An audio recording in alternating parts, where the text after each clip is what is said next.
Today's episode is brought to you by elitefts.com. Founded in 1998 with the primary aim to live, learn, and pass on. Please help Elite FTS support this mission by smashing the like button, leaving a comment, sharing with a friend, and thinking of us for your training needs. If you can put it in a gym bag or load weights on it, Elite FTS has it. What's going on? I'm Dave Tate. We are broadcasting from the middle of the Elite FTS weight room, where the underground still thrives and you're part of the crew. It's time to sit down, keep it real, and cut the bullshit. Welcome to Table Talk.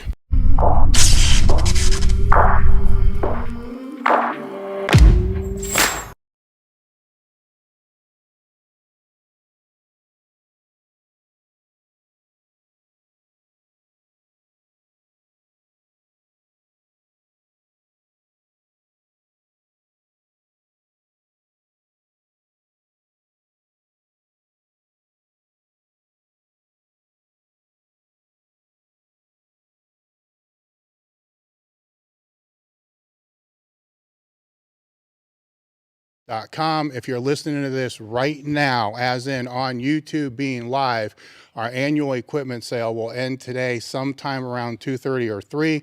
Then we're going to launch the Black Friday sale. So be on the lookout for that. Pick up the equipment now if you need that. The limited edition apparel we updated last week. Link is in the description with that. My guest today is Dave Hoff. He is back. Again, he was out on episode 122, so we're not going to talk all about his history at Westside and all of the Westside stories. I'm sure some will come up. That's all in episode 122, so go check that out there. That episode was about 2.5, maybe even 3 hours, and we had so much more to talk about that we didn't even get to. So we have him back now. He's coming off the WPO finals, which was just 3-4 weeks ago, correct? Yeah, a couple weeks ago. And he hit a 12:34, 975, and an 8:10 for a 3,020 total, which is not his all-time best, but I want to point out, I believe that's the 5th time that you've totaled over 3,000 pounds, which is a huge thing, because when you do something once, it doesn't really matter. Typically, it's an accident if you do it one time. It's an accident. So you do it 5 times, but his best lifts are 1273, 1047, and 826 for a 3103 total. I would say that he's, at this point in time, the greatest of all time in multi-ply powerlifting. I don't think anybody's going to argue or to debate that. So we're going to talk about training. We're going to talk about competing. We're going to talk about nutrition, which people wanted us to talk about, which should be an interesting conversation. Might be disappointing. Yeah, it might be a little disappointing with that part of all that. But before we continue on, for those people that don't know what multi-ply powerlifting is, how would you explain it? Multi-ply powerlifting is 3 events: the squat, the bench, and the deadlift. You're allotted a squat suit, which there's usually 2 different categories, single or multiply, which they allow. Basically, it's a restriction of how thick the gear can be. So a squat suit allows compression and essentially kind of protects you, and you get carryover from it. The bench press is kind of like, it's all compression, so it's a polyester. They call it a shirt, but it's not what you would think a shirt looks like. But yeah, and multiply deadlifting really isn't like a thing, really. You know what I mean? Like when we can multiply, when we look at like deadlifting, a lot of us wear less than more, because unless you're like those little Russians that can squeeze themselves in a suit and pull like 800 at a really small body weight, like, you know, you're not going to really get a lot out of a deadlift suit. So yeah, you get to wear equipment. That's what multiply powerlifting is. You get to wear equipment. And with the carryover that Dave's talking about, it pushes and the way I would explain it, it pushes the extreme to the point of powerlifting to a much higher level, where this is going to do it some disservice when I explain this. But take what you think that you can squat raw, and then harness your skill to be able to use the squat suit, and then have that allow you to squat 200 to 400 pounds more. Now take that out and hold it, right? And then you got to squat it. You know, so you have to, it's not like you're just going to put this shit on and you're going to get this carryover. As with anything, there's a learning curve to it. You know, you're going to have to learn to deal with pressure, I think, when opposed from somebody that doesn't use gear to somebody that does use gear. there's a lot of pressure involved with like geared powerlifting in general, or multi-ply. You know, the more gear, the more layers tend to, you know, you have to deal with a lot more pressure. Yeah. So, And a quick history of the sport, you know, the sport goes all the way back to, I don't even know the original date, 60s, 70s, maybe even before that. Yeah. And it was raw, but then it quickly became, you know, knee wraps got involved into the picture. They were putting tennis balls behind, you know, you'd get ace bandages. I remember, you know, people back from Westside, they told me back in the day we used to put tennis balls behind their knees and put ace bandages for knee wraps. Yeah. So the evolution of gear started pretty quick, and it was all single ply is when I got in the sport. In the 80s, it was all single ply, but the gear wasn't really that good. You know, the ass would split out, you know, in the bottom of the squat, bench shirts would tear. And then as the sport evolved, the gear got better. And there were different iterations of the gear through a period of time where before it really got better, there was always this really fucked period where the manufacturers really didn't know what they were doing, and the lifters didn't know what they were doing. Well, I remember like this might be during like, I want to say like between 99 and 2000, like 2003. I remember like maybe 7, but I remember I used to see videos of Chuck wearing Carhartts. Yeah. You know, he'd get a real tight pair of Carhartt pants and wear them as squat briefs. Well, the benchers became almost suicidal for a while because the denim was just getting way out of hand and all this other stuff. And then it probably... There was a stint with Canvas where they allowed Canvas bench probably shirts. Shortly right after you got in, it started to really kind of balance out. Yeah, I think when they found like how many plies was too many plies, because there is an overkill. Like when you start, you know, me personally, everyone thinks I put all these plies on. Most of my stuff is 2 and 3 ply. You know, what I mean? Like my bench shirts are 3 ply because I can't get into like those big 1,000-pound benches and they hold together. Just 2-ply shirts just don't hold up to that kind of weight. But like briefs like that, those are, you know, there comes a point to where like gear gets so tight where you can't execute, you know, proper form and technique, because if, you know, form and technique equates to pounds in gear. Mm-hmm. So if you can have really good form and technique in gear, you're going to get a lot of carryover. And the more layers you put on, then you start fighting. Like for squats, an example, if you start wearing 3-ply briefs and you can't get down to depth, it's like, well, maybe the 3-ply brief isn't really what you need to do. You know what I'm saying? So it's like, there comes like a point of like a diminishing return with multi-ply. I think that's kind of why I like it, because it eventually sits in this medium of where you have to have a lot of skill, you have to have a lot of mental fortitude, and you have to be really fucking strong. Yes. So it kind of takes, you know, you could take a raw lifter and put them in, you know, multi-ply gear. And there's some of them have done, I think Kabika might have been one of them, who was a good raw lifter, and he came into gear, and now he's having a lot of good success. And I think they're, you know, we were speaking about earlier, Louie would always say that, you know, the strongest guy is going to be the strongest guy. So, you know, the strongest, you know, if you put Dan Bell in gear, that guy's going to total something monstrous. Like, but it might take him a minute to learn it, you know what I mean? But he's the kind of guy, it's just that type of person is going to do whatever it takes and learn that stuff. Yeah, there's a learning curve associated, but the other part that I always liked about it is you got to figure out how to implement it into your training, because it will beat the shit out of you too, especially the better you get. Yeah, there's like I just said, like a point of diminishing return. Like gear causes gear. You know, when you wear powerlifting gear, it causes trauma. It causes damage, and a lot of what everybody wants to just take big weights because it's fun. It's fun taking big weights. It's fun putting your bench suit on. It's fun putting your squat suit on. But sometimes like that causes damage, and you know, the more you do something, you know, Louie says as soon as your body acclimates to something, you immediately get worse at it. You know, so when people, all they want to do is like free squat and take big free squat weights, well, eventually your body's going to get used to that, and you're going to plane off, and your body's going to quit responding to it. Yeah. You know, so there's this pass off of not free squatting all the time. Like for me, it's box squatting. So, you know, I do a lot of box squatting and then I'll free squat.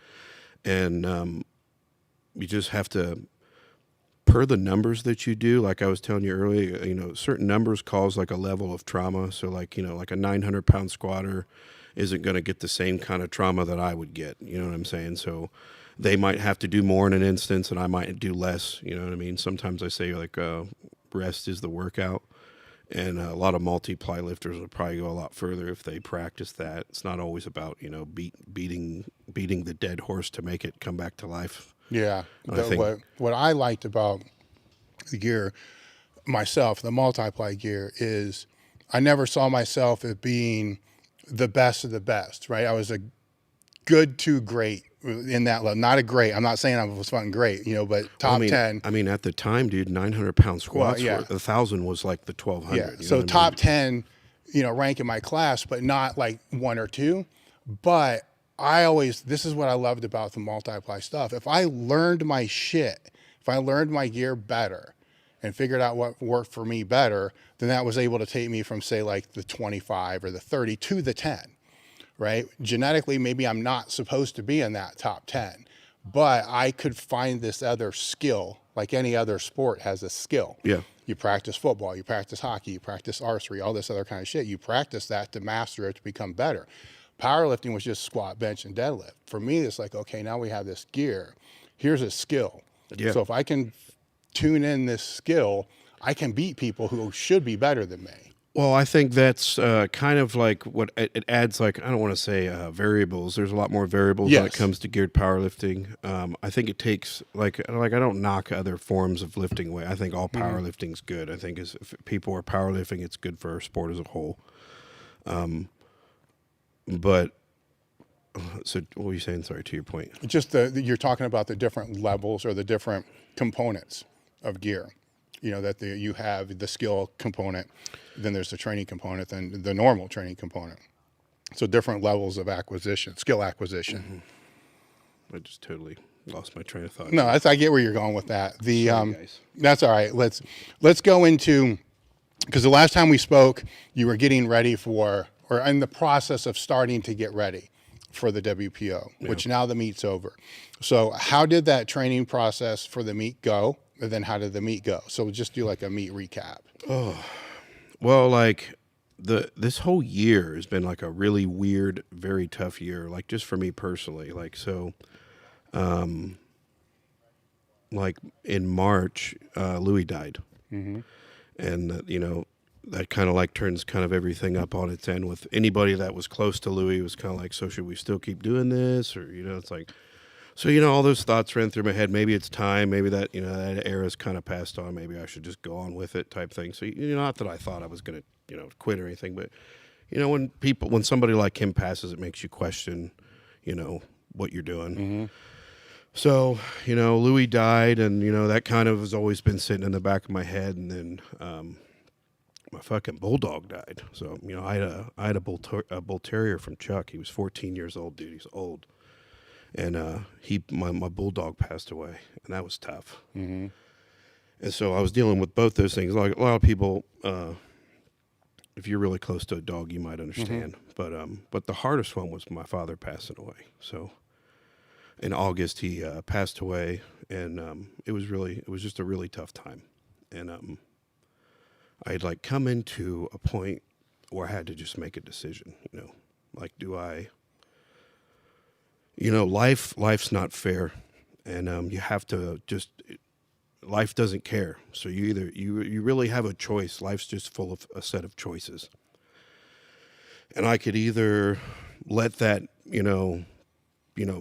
let that be the reason that I couldn't do something, and my father didn't raise me that way, so to do him the honor, I just was like, fuck it, I'm going to do whatever I got to do. So that was kind of like, I kind of had to refocus my efforts, what I wanted to do. Do I still want to do this? Because you can't go and train and handle these big weights if your head's not there. That's how you get hurt catastrophically. So like, you just there and then I just had to make a decision, do I put my head down and do it? Or do I just kind of like pass it over? And I just made the choice I said, fuck it, it's on, we'll just do it. So I just kind of went back to what I always did, put my head down to the grinder and started training. And, that happened, 6 or 7 weeks out, just before I start taking all the big weights and training into that. I kind of reset training. I'm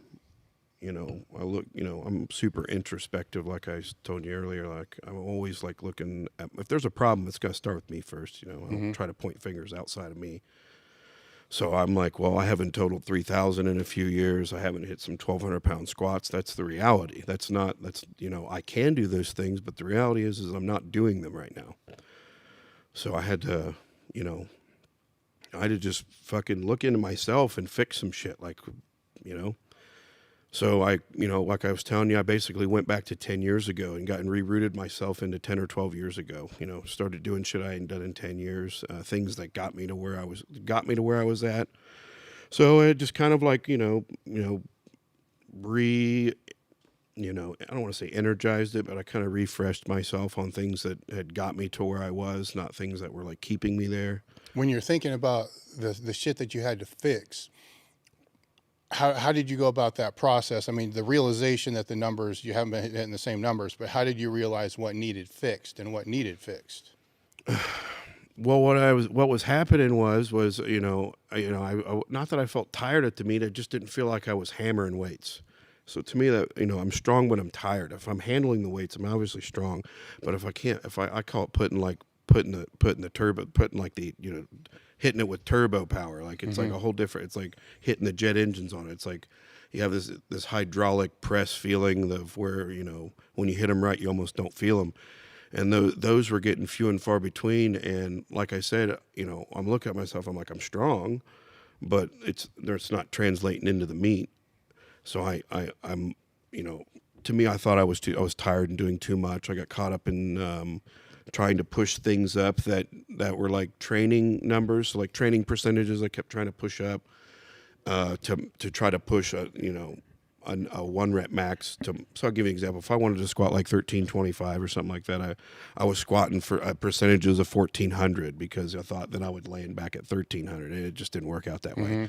So like I just got in this realm of where I was kind of getting a little bit overtrained, and then when you start getting overtrained, then you start dinging this and dinging that, and that's where you got to stop. And then when you stop, you're not getting stronger, and because you never ever stay the same. You either get better, you get worse. So sometimes, rest is the workout, but it's like it really has to be the truth, that's really what I need right there and then. So, but going into this meet, like I said, I kind of just went back to some of the old stuff I was doing that got me to where I was at, and my squats started feeling really good. I started doing stuff I hated. Like I try to tell people, do what you suck at. That'll make you the best. And if you're honest with yourself, you'll know what you hate. I don't like a safety squat bar. So usually I hate using it. It's not fun. Yeah. But I was like, forget it, fuck it. I'm just going to use it. Nobody. There is no more other bar but the safety squat bar, and that's all we're going to use. Took the handles off of it. I love touching it. Nothing's easy. So I just went to what was the hardest thing, because sometimes you just have to go do the hard thing. Like people, they always want to do 2 easy things or 2 medium things to get the big thing, and sometimes you have to narrow is the road. You know what I mean? Like narrow is the gate you want to go through. So you took all straight bar out and then replaced it with safety bar. Yeah. And then how often would the straight bar come back? It would depend. Sometimes usually I try to. It kind of depends. 4 or 5 weeks. Once a month. Yeah. Every third or fourth week, it would just kind of depend on where people were at, where I was at. Sometimes I'd have to wait another week and go if I was too beat up from doing something. Because sometimes in there, you're throwing heavy deadlifts in, and when all you're doing safety squat bar and you throw a heavy deadlift in, it doesn't really make for a good squat workout after that. So for me, like, I kind of just pulled back because I know that I've been doing this for so long. I'm strong.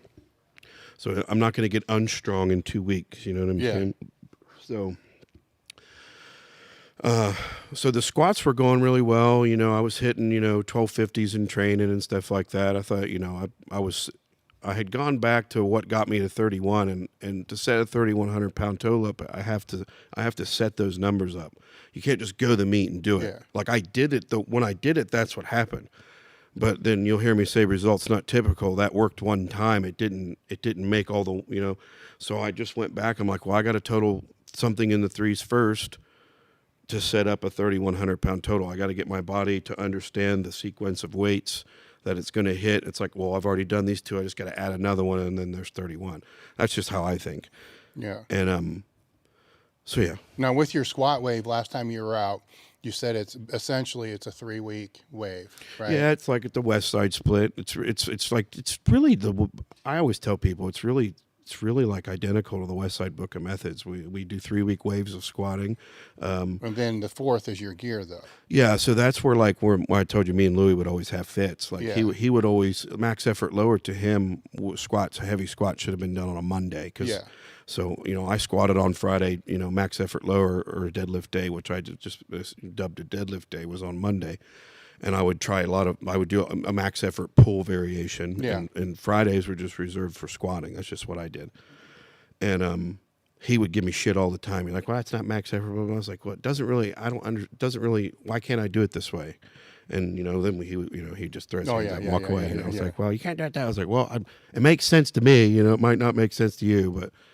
So, like I said, I would always, instead of coming in on a Monday and doing it, like I would just take a deload week, get some rest, Yeah. and then free squat the next week. Set myself up for success, not just train myself. So it's a 5-week, right? So you have week 1, week 2, week 3 deload, and then week 5 is sometimes, and a lot of that time it depends on how far you are out from the meet. Because when I get closer, I'm a lot stronger and I'm in better shape, so I don't necessarily have to. I can go on that 4th week. I try. So when I get closer, dude, when you get closer in the meets, you have to handle heavy weights. Yeah. Like you can't just take openers, a couple weeks out and think that is going to help you squat a 1-rep max or something. Mm-hmm. Your body only knows the last thing you did. So when I'm going into meets, I'm not trying to pull a workout. I'm trying to stack stuff going into a meet. Mm-hmm. So if I'm if you're 6 weeks through a 12-week training cycle, that's kind of where I would pick hey, do I need an extra week here? Because I'm kind of in the middle of the training cycle. I'm not really in the kind of shape I'm going to be in the next 3 or 4 weeks. If my body feels good, if I feel strong, I'm like, okay, we'll just go ahead and do it. And then you structure your squat workout to where I always say all my squat workouts are free squat workouts are attempt oriented.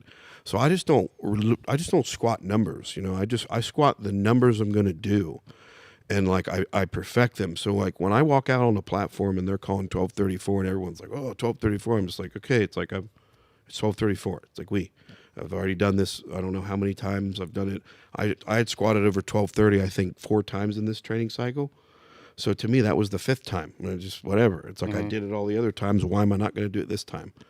So it's a lot of it's a mental thing, I think. Is that progressing down on chains though with that? It does, but it also involves adding another attempt. So sometimes for the chain squat, I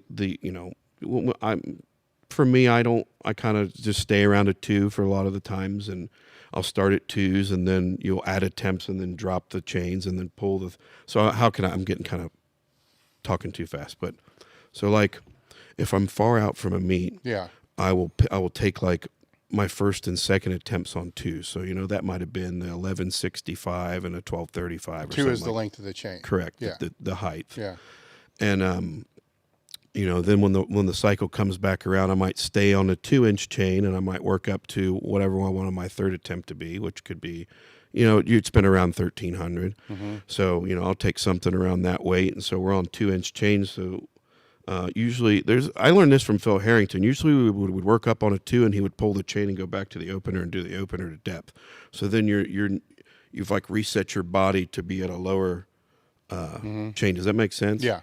So we would work up to this weight on a 2. So I would take for example, I would go 1160 on a 2, 1230 something on a 2, and then close to 13. And then I would take 100 and some pounds off and pull the chain and have my girl call my depth. Mm-hmm. And she's really good at calling depth. So it puts me that's another thing. You need somebody that can put you in the same spot every time. And I have help like that. And so yeah, I would have a breaking parallel chain. So if I can get, I would set it down lower, and usually that breaking parallel chain is I call it the 3 white light chain, because if you can scrape it, you're getting 3 white lights. So I always have a camera on that just so I can see how far I am on the chain, and then I have somebody call my depth. I usually have a couple different camera angles. Back in the day, I would record 4 different camera angles just to see, and almost after a while of seeing the camera angles, I could see them in my head. So it's like I was like watching a movie in my head from all the different camera angles while I was squatting. Maybe I'm weird, but that's kind of like how I viewed it. Yeah. When are you reviewing the film? Is it right after the training, Yeah, during the like training? I remember me and Phil Harrington, we would record every rep of every workout, even to the. I don't do it so much now, but like coming up, these are things. If you really want to be good, I would record every single repetition, every single set. I would record my my assistance movements so I could watch them. But like, no, I'm not doing that right. I'm rolling out of a rollback or something wrong. It's like you can see anything, and like I said, eventually you see yourself lift so much. Like while you're lifting, you can see it. So I started connecting what I felt during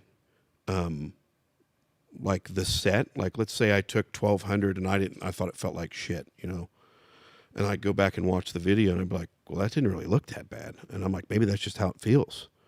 You know, maybe that shit feeling is just how 1,200 is. That's just how it is. So then you start understanding that shit feeling doesn't mean slow. It still means good. Then you start shaving off this. You only start focusing on exactly what you have to focus on. So like that's things I got from watching videos. I could almost have like an out of body experience through it. Yeah, yeah. Well, it allows you to better visualize it when it comes time to mentally rehearse. Yes, and put it through there. You can almost see yourself lifting weights, like you know, Yeah. like I almost see myself in the corner of the room, and you can just see what's going on. Now with the safety squat bar, with the wave that you're leading into that, what did you base those percents on? Forget the percents. How did you select which weights to use for each week of the wave?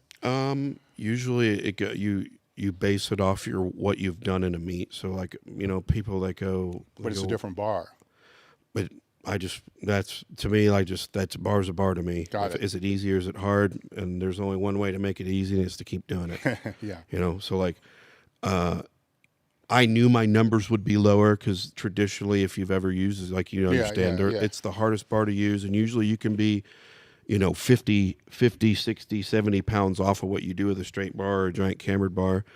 And my goal was just, for this meet, it was to get back into the 1,200 so I could set up a 1,300 pound squat. You know, you got to set these numbers up. They just don't happen. And so, like I said, I hadn't been, it'd been, you know, when you only do 1 or 2 meets a year, you know, a year goes by and you haven't done anything. It's like, crap, that didn't, you know, it's like, I got to do something. So, yeah. So like I said, I just, So the first, so what are the percents then? okay. So what I did is I went back to basically what was my best squat in a meet. It was like, so I went off percentages of 1275. So I would do like same Westside template, 50% of 1275. And I would do that for, you know, 7 or 8 sets of 2. A lot of times, like Bands, chains? not chains. Okay. Usually I'd start at like 4 chains. I don't squat with bands a lot. I hardly ever squat with bands, and I think that's just a personal thing with me because I watched Chuck do a lot of band stuff, and it didn't seem to, like, dude, I would see him do the most ridiculous, crazy strong stuff. I think the craziest thing I ever saw Chuck do in the gym was 880, 2 blues, a green, and a purple, and a pair of briefs. And that was like, we're all looking at like, what does that equal? They're like, that's like 14 something. So like, I think bands can make you really, they have their place. I think you should use them in the squat. I think they build squat. They make you strong, explosive. They make you faster, and they make you strong quick. Like bands will make you strong quick. Like if you, like, you know, they say you can't get stronger in 3 weeks, but you can get faster in 3 weeks. Yeah.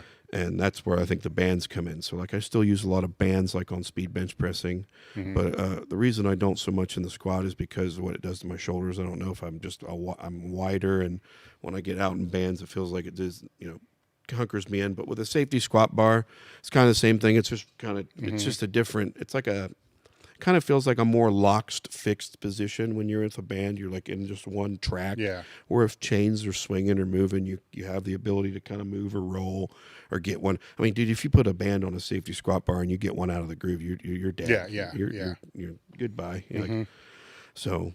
So week 1 was the 50% with 4 chain, and then week 2. Yeah, week 2 would be 55. You go up 50 pounds. So like these 5% increments are usually like 50 pounds. Yeah. You know what I mean? So, week 1, if we just say 1,200, week 1 will be like around 600 pounds for 8 sets of 2. And then the second with 4 chains. And then generally when I'm further out from the meet, I'll add more accommodating resistance rather than bar weight, So like that second week, instead of, raising the percentage so much, I might add a chain and then half of my sets add the 55%. So like the first 4 sets might be 50% with the chain, and then the next 4 sets might be 655. You know what I'm saying? Yeah. So I kind of might split the weeks. Then in the third week, most times I'll add, like, so if there's 5 chains on the second week, I would keep 5 chains. I usually don't go above 5 chains. So it's usually between 3 and 5 chains. And then depending on how I feel, I either factor in more bar weight or more accommodating resistance. Does that make sense? Yeah. Now with those weeks, are you looking for, because it's speed, right? Where some people will move it to, how do you know if you're moving it fast enough? I know you feel it, right? But how do we? What I start looking at is like the later sets. If they're having problems, if we're doing like 8 or 9 sets and then we're getting into set 6 and you're having issues, like not good percentages, that's like where I would maybe split a percentage. So like Lily would be one. Like if let's say she was just tired, she's just an example that I'll use. Like she uses everything we use, so I have to keep an eye on her to make sure she doesn't get overtrained. Because when I see her start to get tired, and like I said, usually when you get into the workout, you either hit that groove of where shit's just in a rhythm, or you starting to fight through a workout. You know what I mean? When you see people starting to fight, you're like, oh, you start looking, oh, what'd you do these other 2 days? Oh, you deadlifted. That's probably what's going on. But on top of that, let's just cut these setbacks. So we might go from 300 back down to 275 and finish out. You know what I'm saying? Yeah. So like auto-regulating, like you say. Yeah. There's a lot of that. So a lot of it, what you're presented with should be how you conduct the workout. That's just kind of like what I do. I have like a general plan. That's why I say like block periodization. You should have a plan, but when the plan starts to go, which is most of the time. Yeah, you have to change. Yeah. Because you can't just be like, well, I got to do these weights and percentages. It's like, well, your body might not be, this just is not where you're at right now. So a lot of times, like when we fix something like Lily, let's say she was using 3 plates, for example, and like by the 5th set, she starts slowing down.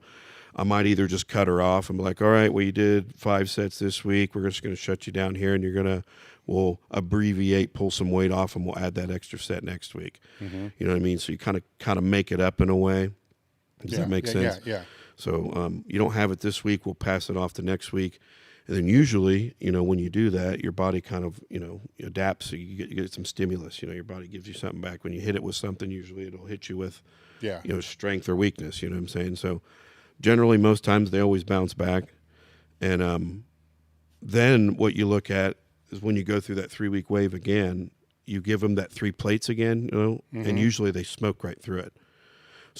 So there comes a time, maybe like in the middle of that training cycle where I was telling you earlier, where you're not quite in shape to do that, but you're kind of in that like transitional phase of coming through the beginning of training, going into the middle of training. You have this like pass off of, well, now you start handling bigger weights. And I think when you get there, you get like Lily, for example, if you can watch them and not let them get overtrained. Like I said, for her example, when she starts slowing down, it's like, okay, you're done for today, fix it the next week. And then when that runs, like I said, then when you roll through the next wave and that 3 plates comes back around again, usually every time it's what it's supposed to be. And you're in the training cycle, that's where you have to hit those numbers. So to me, like, when you're further out, you have to put yourself in a position to do those things rather than just doing them. You get what I'm saying? Yeah. So like if you can't do them quite yet, but we know that you can squat these weights over here, like she could squat 600. So you have to, if you're going to squat this weight, you're going to have to use this. Like there's just no way around it. I'm sure you could, but in every meet she's gone to now, she's squatted over 600. So now we kind of got this I know that if she does and if she's in this realm, then she'll hit this number type thing. Then you start like dialing in on days, like are you tired today? Why are you tired? Oh, I didn't get enough sleep. Well, that's dumb tired, and you can still lift weights. Like, oh, I'm tired because I put my bench shirt on last week, and then we pulled heavy on Monday, and here I am stacking 3 heavy workouts within a week of each other. It's like, oh, that's probably why you're tired. We'll just chill out next week and.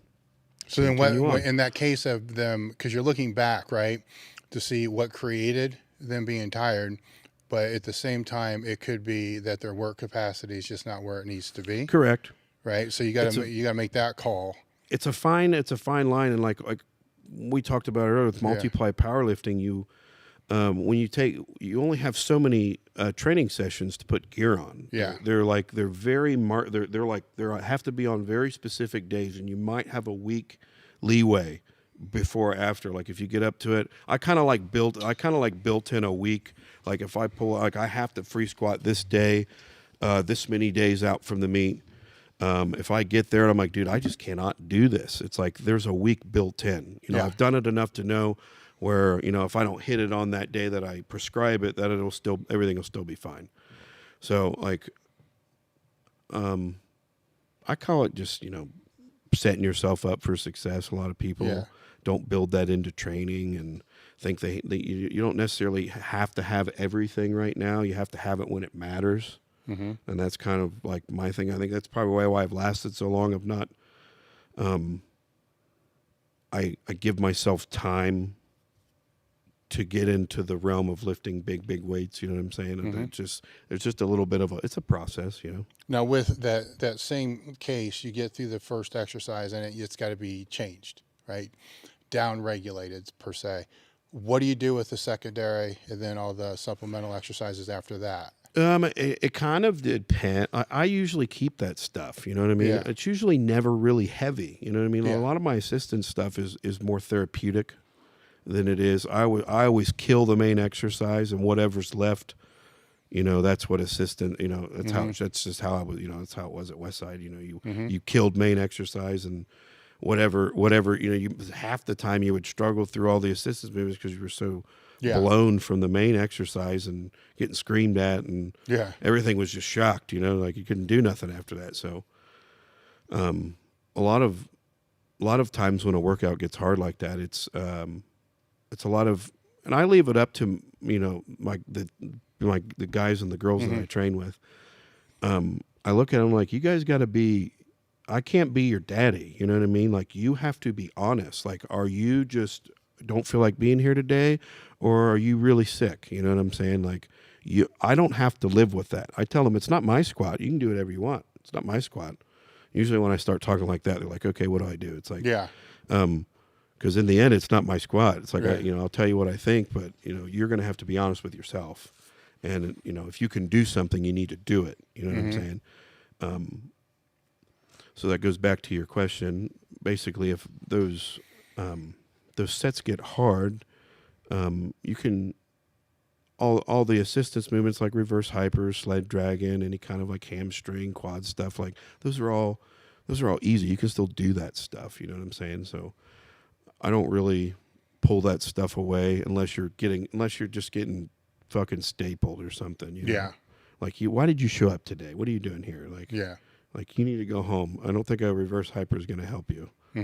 So sometimes there's those ones, but those ones are, usually it's the other way. Like quit being a twat and get in there and do some shit. So then how's the bench roll? Well, on the bench days, is that on a 3-week wave, or is that just completely... Generally, I try to structure them to where they're all within like a week before or a week after each other. Sometimes so like when I'm far out from the meet, I might hit the bench. Like I might put a shirt on the week before I take a free squat. You know what I mean? And then like when the cycle rolls around again, I bring the bench in the same week as the squat. You get what I'm saying? Yeah. And then we move that forward, and then that usually sets me up just before the meet, and then I will go through that again and then add a deadlift. I usually pull after those two. A lot of people try to pull before like a bench or a squat workout. I pull after. So I'll put a shirt on, I'll take my squats, and then that Monday, when it's deadlift day for me, I'll pull usually going into meets, I should say, I always pull heavy pre-exhausted, because that's going to give me a better. You deadlift last, and you deadlift after you squat and you bench. You know what I'm saying? So that's going to give me the most honest read on what I can probably really pull. You know what I'm saying? Yeah, you said your deadlift this training cycle for this last meet was the best it's felt. Yeah, in a What really, did you, really long time. What'd you do different? Really not like, just most any of the like really strong guys will tell you it's just real basic stuff and being healthy. So like, really all I did was switch everything back to that safety squat bar. And I mean, at Westside, that was one of the things that we always did. That the safety squat bar doesn't just make your squat stronger; it makes you have a super strong back. So it'll make your deadlift go up. So rather than deadlifting, say at Westside, one of the things we didn't pull a lot. We did a lot of stuff around the deadlift that made your deadlift strong. And so I knew in this instance that a safety squat bar would give me like deadlift points, so to say. That would bring it complements the deadlift. So a lot of it was my hamstring. Like at the last year's WPO, I half tore my hamstring off, and I just got to the point where I could finally start pulling again, and not, I wasn't pulling and looking at it like, okay, stay there. Is it still there? Yeah, so that helped, when I could get back into, just ripping big weights again and stuff. What I started doing a lot of, I just started deadlifting a lot, like more. I did more mat pulls. I just deadlifted more. Like, so when you're tore up and stuff, deadlifts just feel like shit. What do you mean by mat pulls? The plates on mats, or yeah, you like standing? it would be the equivalent of like a block pull. So Yeah. we would put the weight on top of a 1 or a 2 inch mat. It's like I can't say it's like the board press. You'll see me. There's a lot of parallels in my training. I do like chain squats at heights. I do deadlift mats. Those are heights, and bench pressing boards. They're heights. It's really basic stuff, but like benching this cycle was wild. Like I was telling you earlier, just if we talk about going in this WPO meet, the squatting went really well. Training I was doing a minimalist training, I would say, doing only what I had to get. I would do exactly what I had to do and see the result. And if I was getting the result, I would just stick to that and add a little bit more. You know what I mean? I really wasn't trying to kill it. I was just like, I'm just going to do these things and see if it yields this number. And I did those things and it yielded that number. So the squats went really good, and the training was really solid leading into that. The bench training was like, it started off all right. I don't remember. I was doing some board presses, and I tweaked. I've just been tweaking pecs left and right, and with all the stuff I mentioned, like with Louie passing, my bulldog died, and my dad passing away, dude. I was 312 in March. You know what I mean? Yeah. And I think I weighed in at 289. So like, dude, I was just losing. I was just stressed out, losing weight, and tweaking pecs. Usually when you start getting dehydrated and you're losing weight and your stuff starts tweaking everywhere, and you got to try to like hold it together. So that's kind of what I was doing. And then I think I was, 8 weeks out from this meet, and I was doing some raw board pressing, and I was doing 2 board, and I hit 655 for one, and I went to do the second one, and I did it, and I put it up. I kind of hold them at the top extra long, just something I do. And I was like, what the fuck did I just do? Like, I didn't feel anything pop. I didn't feel anything, like I didn't feel heat like I tore it. Just felt like I strained the shit out of it, dude. Like it was mad. And like, it was balled up, and I was like, crap. So I couldn't really do a lot. I didn't do a ton of benching. I couldn't. This kind of goes back to the first podcast we did, where before I totaled 3,000, when I screwed my ribs up, I didn't put a bench shirt on for 10 weeks going into that meet. So like, I'm like, well, I've been here before. I know I can put a bench shirt on at the meet, and I should be all right, So I'm just referencing. So I was like, okay, I just kind of went with the flow, It's like, so I went, I don't know, maybe 3 weeks out from the meet. I was like, I'm going to try to put a bench shirt on just to maybe try to find a shirt I want to try to use.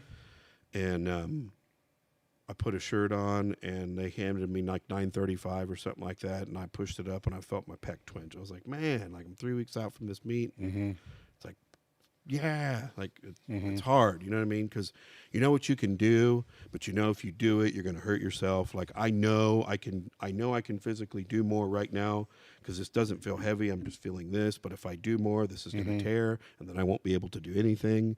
So then you start weighing all this stuff. Okay, I'm 3 weeks out from a meet. What the hell do I do now? I don't even know what bench shirt I'm going to use. Just tons of crap. Yeah. And I'm just like, whatever, I'll just do it. You just decide. I tell some of my guys, sometimes you just got to decide. Just do it. Just decide to. And if you don't do it, then you don't do it. But just you decided to do. Don't just sit there and wonder and hunt. You know, blah blah blah. You just decide to do something and just go for it. So I just decided I'm just going to do it in the warm up room. Yeah. Fuck it. Yeah. And so the squats, maybe we can talk about the squats a little bit. But so I went to the meet and I was warming up in this last WPO meet. Yeah. Hadn't had a bench shirt on in 8 weeks. I mean, if you count that one I did 3 weeks out, I don't count that because I couldn't do anything. But I hadn't been in a shirt usually I'm in it, every 2 or 3 weeks I can put a shirt on. You know what I'm saying? And here I am. I got a stretch of at 9 weeks, and I ain't had a shirt on, and I'm just like, well, whatever. So I remember we were warming up, and I just chose one. And it was one I thought that was big. I was like, I'll just put this shirt on and I'll be able to touch something, whatever. I put it on in the warm-up room. I remember I took 600 and I couldn't touch 600 to a two board. I'm going like, what the hell? Like, I'm hearing seams pop. That's not good. That's not going to work. So I took let me get a drink of water here. Sorry.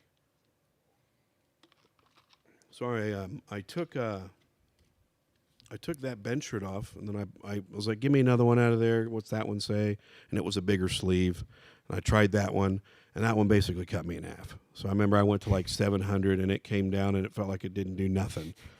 And I'm going like, well, that one's just like I was like, that one's too much. This one's not enough. I was like, what else do I have in there? And they're like, we have these. They're just holding bench shirts up, like shaking their head, like, I don't know. Like, you tell me. I was like, what's that one say?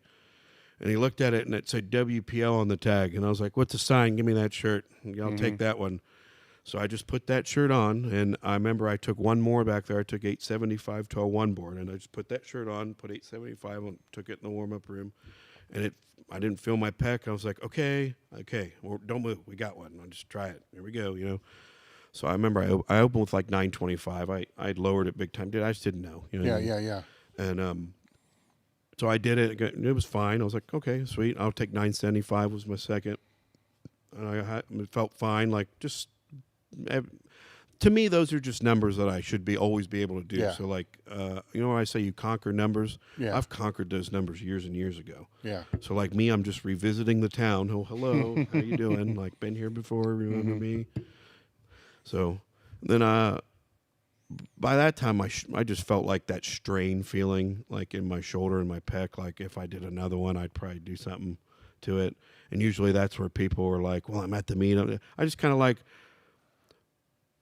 I don't know if I've said this, but like when you get presented the opportunity to total 3,000, you fucking take it. You don't just get greedy. It's like, yeah, 31's great, but I only had 2 squats. I'm going to have to pull a bunch. My bench is just not there right this instant. It will be. Okay, let's just set up a big one. I'm running the numbers, and then with the 1234 and the 975, I needed 810 to total 3020. So I was like, all right, 3020, that out totals every total I did at Westside. That out totals anything I've done in the past since the 3100. All right, we're at the WPO. It means something. Let's try that. So I'm going to go with the second highest total of all time. That I'll settle for that for now, because in my mind, like I told you earlier, I'm trying to set all this stuff up. I'm trying to set the 3100 up again, and to do that, I have to go back through 3000 and hit it again.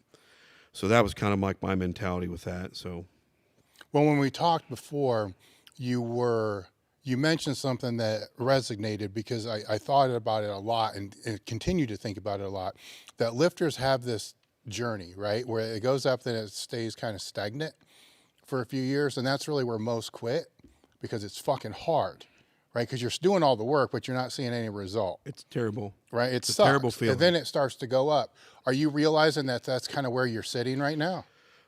Well, I think we talked about it a little bit in the last Yeah. podcast. Like I've seen cycles.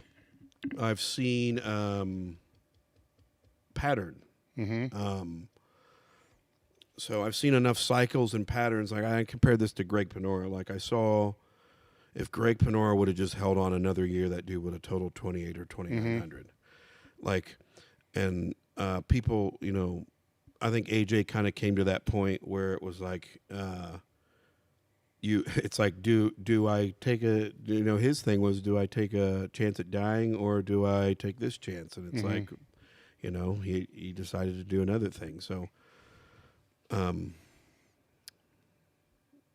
Remy. Well, it's just what I'm trying to say is you have the self-awareness to know I may be there.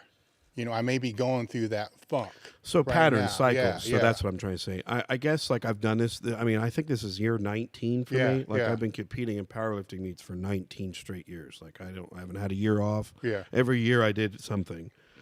And in those years, I for myself, I should say, like I've seen patterns with other people, like I mentioned, Greg. But like for myself, you know, I said it on the last one. I said, we're coming up on 4 years. I said, here we are. I was like, you know, I totaled 3,000 and, you know, 13 or 14, and it took me till 18 to do it again. That was 4 years, you know. And I totaled 31 and 19, the culmination of that run. You know what I'm saying? And that's what I had to understand that was. That 3,100 was a culmination of a run of me totaling 3,010 in Tennessee, me going to the APF Nationals and totaling 30-14. And then that rolled me in to the super finals that year where I totaled 3,100. So I'd seen like pattern, you know, okay, pattern. So, you know, when I had that 31, I just kept trying to shoot for it. And I think, you know, when it's a high like no other, you know, it's a place you want to be, but it's not how to get there. It's how I got there one time a certain way, and, you know, I have to do things different now. So like I said, I look back to this pattern of me, what I did to do 31, and I had all these 3,000 pound totals in front of it. So to me, to achieve that again, I had to turn around, like introspectively say, how did I really get there? And it was by setting it up. Yeah. And yeah.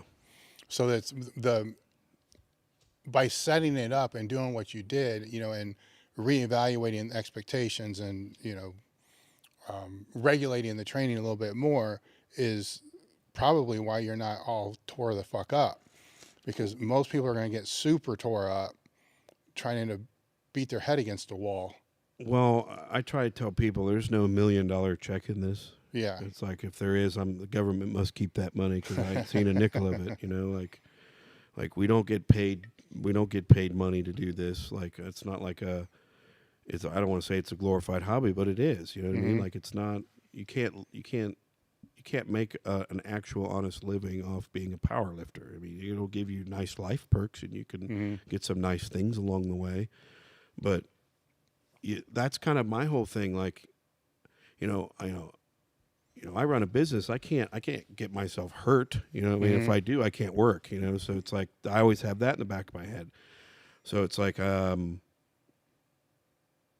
you juggle this fine line of, I call it doing exactly what you have to, no more training optimally. You hear Louie say it, doing no more, no less, do exactly what you have to.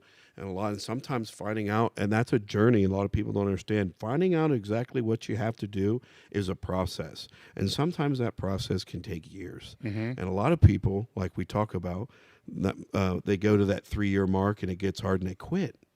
It's like you don't understand that, like, failure, you're usually on the cusp of a breakthrough. If you're like, failure is a sign that, that you need to keep trying. A lot of people, like I said, you have choices in life. Like in my instance, I had a lot of loss between, like I say my bulldog, but I love that bulldog, man. Like that was my dog. I had him for 14 years.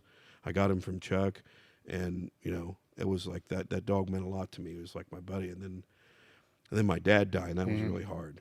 That was a real hard thing to deal with. And like I said, you have choices. Life is a choice. You can either choose to be a victim or a victor. You just make a choice. You say, fuck it. Like no one's coming to save you. You know what I'm saying? Like no one's coming to save you. You have to get up off your ass and do it. And if I don't know if that's just gone and not in today's age, or it just doesn't seem like it's a thing anymore. Like if you fail, you just quit. Like a lot of people, if something doesn't go their way, I would just say it like that. If something doesn't go your way, you just don't turn around and throw your hands up and quit. You say, well, you look in like, hey, it's something I'm doing. What do I need to do to make that happen? In terms of like sort of powerlifting, you know what I mean? Like, I think that's big in success of anything. I mean, to have the realization to look realistically at what your strengths and weaknesses are, the ability to make educated decisions and not live in indecision, right? Yeah. Like, I think that's a good point. Yes. Living in indecision, it's kind of like a fence setter. You either don't deal with fence setter, you kick them off. You either kick them off or get on our side or kick them off the other. It's like, yes, there is no middle. That's why I say you never ever stay the same. You either get a little bit better, you get a little bit worse. There's just no hovering in the middle, and I think when you hover in the middle, it's worse than either or.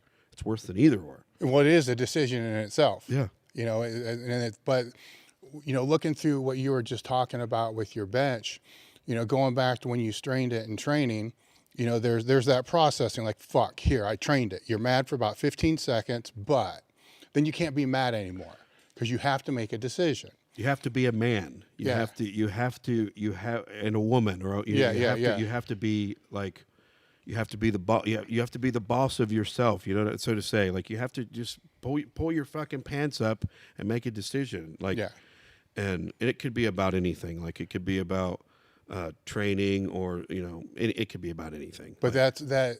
I mean, what we're talking about when that happened in training, it's a little thing, right? It's a little thing, but still the act of owning it and then making that decision and becoming calloused over a period of time. Like, you've done that many times. It's not the first time you tweaked something and had to make a decision. But come game day, come the day of the meet, right? Now you have to make that same decision on a much bigger scale, but you're chill because you've already done this shit so many times before. It's almost like that decision I made 8 weeks before the meet turned into a 3,000-pound 20-pound total. It did. So like that, you have to understand, like, where life is choices. Like, you make a choice back here, it will reverberate up here. You know what I'm saying? Like, it will reverberate on the finish line, so to say. Like, so it'll reverberate worse though, because if you haven't developed the skills to be able to lean into those choices through the training, and then say the first time you had to deal with this ever was at a meet, and the shirt don't work, you're pulling out of the meet. Because you've never had to deal with micro decisions of that level. And that's what most people do. They avoid it. So I'll give you another example. At this meet, Tyler Roy on my team, he had basically, from what he was telling me, he had taken the bar out too high. Like, he was getting, the clock was running, and he was trying to get under the bar and get it out before he got timed out. And he had set the bar. Oh shit! Sorry, he'd set the bar a little too high on his neck. So when he unracked it it kind of like rolled down and hit the L1 on the back of his neck there. And he heard a bunch of pops, and then he basically took a dive with it. So that stopped the meet there for 20 minutes. You know what I'm saying? So I had taken my first attempt. I got red lights on it. I repeated 11. I think it was 11:62. Or 68, one of those two. And I did it on my second, and I got it. And I was like, man, thank God. Like, geesh. So that's like, I'm in the meet now, I'm like, what do you want on your third? I was like, give me 12:34. And I was like, just as soon as I had said that, they start the order again, and Tyler was in the beginning of the flight, and then he ended up hurting his neck there, and they had to stop the whole meet, pull him off the thing. And so I'm starting to look around the room, and, people are getting upset, I'm just like, yeah, that does suck. That sucks the meet stops. But you know what? I've been here before. I've actually been in that very same, it's kind of like, this meet was like a meet of past experiences that got me through this meet. So a lot of people are like, how'd you do that? Past experiences. For instance, there was a meet that we did where a guy named Jim Benson, he tried like a 1050 squat at one of these meets, and I think the heel of his shoe blew out, and he like blew his knee out, and then when he fell, the safety strap came and caught his elbow between the bar, dislocated his elbow, and I was like 3 lifters before that, so I'm like, watch this dude just get wrecked. And then they have to stop the meet, bring the ambulance in, just set him up, and I'm going.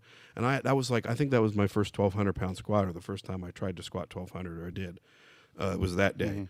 So you fast forward to now, here I am, however many years later in the same kind of predicament where somebody's gotten hurt, they've stopped the meet, everyone's getting cold, I'm hearing that, and then I don't know who said it. I just heard, "Are you going to pass?" And I instantly became fucking enraged. I was just like, "No, fuck it, dude. No, let's do it." Like, no, I'm not fucking passing. Not at all. Let's do it. Who else is doing it? It's just like, it's poison, dude. Like, you know what I'm saying? Like, that's poison. I'm not going to buy into something that's going to negatively adverse or affect me, even if it's a sure thing. I'm not going along with it. That might be just me, go down swinging, whatever. But I was looking around like, nope, fuck it, let's do it. Like, run it. I'm going to do it. And people were pulling out, passing on third attempts, and I'm just like, nah, let's do it. And this is what I'm trying to say, man. Like, this separates good from great. Good lifters, might pass in those situations. Great lifters do what it takes. If you've missed 2 and you can't get the third, that's the difference between good and great. Like, if you can't do what it takes, like I missed one, I had to go and squat deeper than I did on the first one. Some meets you got to work harder at. Some meets you don't. And you've heard the cliche saying of you're going to get some turned down that you shouldn't, and you're going to get some passed that you shouldn't. But you got to hope for the best and prepare for the worst. And I always prepare for the worst. And I think in those instances where, like at this meet, where the meet was stopped, everyone's getting cold and everyone's getting out of the groove, and now they're having to just start a meet up on third attempts. You know what I'm saying? It's hard to go from, when the meet, dude, when they stop squats, it's like it's time to bench press, and you have to like stay in this holding pattern. It's tough to deal with. It's mentally hard. You know what I mean? But it's just why I say life is choices. It comes down to a choice. Make the choice. I made the choice to just do it. And I wasn't going to let it be an excuse of anybody. I wasn't going to put it on anybody but me. I didn't care if the meet was stopped for 20 minutes. I didn't care how cold I was. I wasn't cold. You know what I mean? Like, to me, I just, I don't. So, yeah. So that was just me. I just did what I had to do what it takes. Well, it's being solution oriented, right? You can't be you can't be solution oriented if you haven't made a fucking decision on what you want that solution to actually be. So that's where I think people missed it, is they stay in that indecision where if you've already decided, right or wrong, but if you've already decided, you're already working on the solution on where you're going to go from there. Yes. There's no solution in indecision. It's just a fucking mind fuck. Yes, sir.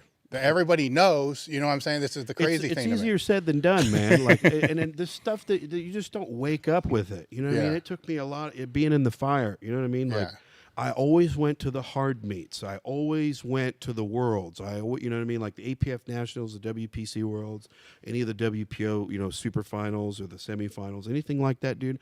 Those are the hard meets to go to, and they make you great. They make you a great lifter. And like some people, that maybe that's not what you want, and that's fine. You know what I mean? Then go over there and be that person doing that thing over there. So. Well, it's an interesting thing too, because as we were talking earlier, you always do the same meet every year, so everybody knows where you're going to be. Yeah, I'm not hard to find. You know, I mean, if you want to lift against me, I'm not hard to find. I remember I told you this earlier. Like Louie would always say, if you want to be the king, you got to come challenge the king. Yeah. And I wasn't the king all the time. You know what I mean? Like I was telling you, Shawn Frankl was the king before me, and I had to go to every meet and get my ass whipped by Shawn Frankl for years. And I had to go to the meets and get my ass whipped by Greg Panora and people like that, and like Donnie Thompson, and a lot of those big iron guys, like they would just waste those smaller weight classes. You know what I'm saying? They would. I remember there one year, Shawn Frankl. Shawn Frankl was like, to me, I compare him a lot to Mike Bridges. I think he's a good Mike Bridges comparison. He was a little dude doing big weights. Like, you know, Mike Bridges had like an 830, I think around like a big deadlift, 830 or something around there. And, man, I remember one year I went to this the Power Station Pro-Am, and Shawn Frankl benched it was like 850 at 854 at 198. And we're just looking at this little dude like, how is this little guy benching like this much weight? Yeah. So just wild stuff like that. Like, I don't really know. Well, powerlifting is intriguing to me because a few weeks back I had Blaine Sumner out, right? So now I like Blaine. Yeah, now you got a single ply guy that came into the sport. I really wish he would. I'm not trying to like start shit here, but like, dude, like Blaine is a guy that I wish one time that we could just meet somewhere for the greater good of it all. Yeah. like, and I think, and I don't think it's because Blaine doesn't want to. I think it's a lot of his health. He's got a lot. I think he's got a lot of back injuries and walk it like, and it's just what it is. What it is. You know what I mean? Yeah. Well, there's other factors to where what I said for him, because I don't think he'll say it. Like when you're in the IPF and that whole track, if he leaves and competes correct and equipped, he can never go back. He's going to get suspended for a year, and he can't even train clients in the IPF anymore. So he's given up his livelihood for something he may or may not like. I understand that. I understand that, you know. Which is, and I get it, I right? do. And everybody, I think everybody. You put a big chunk of your life into something and building something. You just don't want to, you know, for one. In his eyes, this is a one-off thing. Yeah, well, it's all he knows, right? Correct. Where all you know is this multi-ply route because that's all you've ever done. And then there's the raw that all they know is that. But what kills me is the raw is like, well, why doesn't Dave take the shit off and come compete raw? It's like he's been doing this for 25 years this way, you know, at this level. You know, it can go back. Why don't you put the gear on and come here? I've always asked that. You know what I mean? A lot of people always ask me about raw, dude. I'm strong raw. Like I'm not going to toot a raw horn here. What do I think I could put big raw totals up? Sure. Do I think I could bench big ass raw benches? Yes. I could. Do I think I could pull literally the same without any gear? Yeah. Like, but the long and the short of reason why I don't do raw powerlifting is it will destroy me. Like I can't. Like, well, the whole thing that's intriguing to me is it doesn't matter which discipline you're in. If you're the best at it, people want you to do a different one. Like, why can't you just respect what they fucking have been doing for 20 years? I just don't go along with fads, man. I said I want to be the best at this. Yeah. And just because this, like, it was like when Raw came along. Everyone's like, well, multi-ply is dead. You know, just it's a thing of the past. Everyone's moved past that. We're doing Raw now. It's like, no, you're doing fucking Raw. Not me. I don't like you. Don't dictate my. You don't tell me what to do. You know what I mean? Like I'm going to do what I'm going to do, and if you don't want any of this smoke, then stay over there in Raw World. Like I don't like I said, I'm not hard to find. Like if you really want to compete against me, I'm not that hard to find. Like if you want to compete against me, run any APF, WPC, or WPO meet, and I will be there. Like it's not hard to find me. It's not hard to get me in a place. It's really not. Yeah. So, with your plan, you know, it's to get back to where that was, when you had to pivot that to this meet, is in your mind is that all-time PR total for you the next one or the one after? See, Donnie always told me this. And I think I take a lot from Donnie because me and him are he's like one of the only guys that's truly been kind of like where like me and him are where. And when you get to like a 3,000 pound total, everything changes, dude. Everything is just different. And he would tell me, he would just be like, Hofster, don't try to plan it. He says the ones you try to plan will be the ones you fall on your face. And like this meet, it's the ones that you think that are gonna like not go right, or things are not going to go your way, or even in the meet, they're not going your way. You know what I mean? Like, for me, it was the whole squat thing, having to stop the squats, and I just had to just buckle up and just do it. The whole running through 3 bench shirts and taking actually one warm-up in the warm-up room with the third shirt. You know what I mean? generally, if you're telling somebody this, usually that doesn't result in a good outcome. Yeah. So to Donnie's point, it's the ones that you think are not good that happen to be the great ones. So I've just kind of been like, I'm just going to train. I'm going to consistency. I see this works. I'm going to root myself in this. I'm going to dial in. I always say, like, I keep 75% of my training is what I call bread and butter. Mm-hmm. And this other 20 to 25 is something new I might throw in. So like I know what I did last time, and it's like rinse and repeat, like I'm going to do that again. And I don't know who's like, we said it on the last podcast, Louie would tell you, now this is Louie, you should be able to do meet every 3 weeks, Mm-hmm. and in some instances that might be true. But I just am at the point now where I just have to like train and look for the meat. Is there a meat around me? Like, it's like when I'm hitting the weights and I'm getting strong, I'll know that it's time to do a meat rather than picking that meat and saying that's the one I'm going to do. Mm-hmm. You know what I'm saying? So sometimes that's what we do with my guys and my team. They'll want to do a meet, and I'll be like, guys, just don't. No, let's just train. Like, I think people get caught up in, they pick a meet and they train for the meet rather than just training, and then when training is right, pick the meet. So that's a lot of what we do. We don't pick a meet and try to like get all these weeks sorted out and try to block in training and pick stuff. Sometimes you just need to train, and then once you start figuring training out and you're like, wow, I'm really strong in training, I'm not beat up, this, that, and the other, where's the meat at? Mm-hmm. You know what I'm saying? That's a lot of what we did at Westside back in the day. Yeah. We would just train, look around, and if there was a meet there, we did it. And I think a lot of people lose sight of that. Some people do it too much. Some people want to jump in every fucking meet there is, Mm-hmm. because their friends, they're there helping their friends, and they think that I want to lift with my friends, so I'm gonna go over here and do this. It's like, did lifting with your friends today help your end goal? It's like, no, most likely not. And this goes back to like, not everybody wants the same thing, and that's okay. Like, so like I'm a super critical person of myself. So like,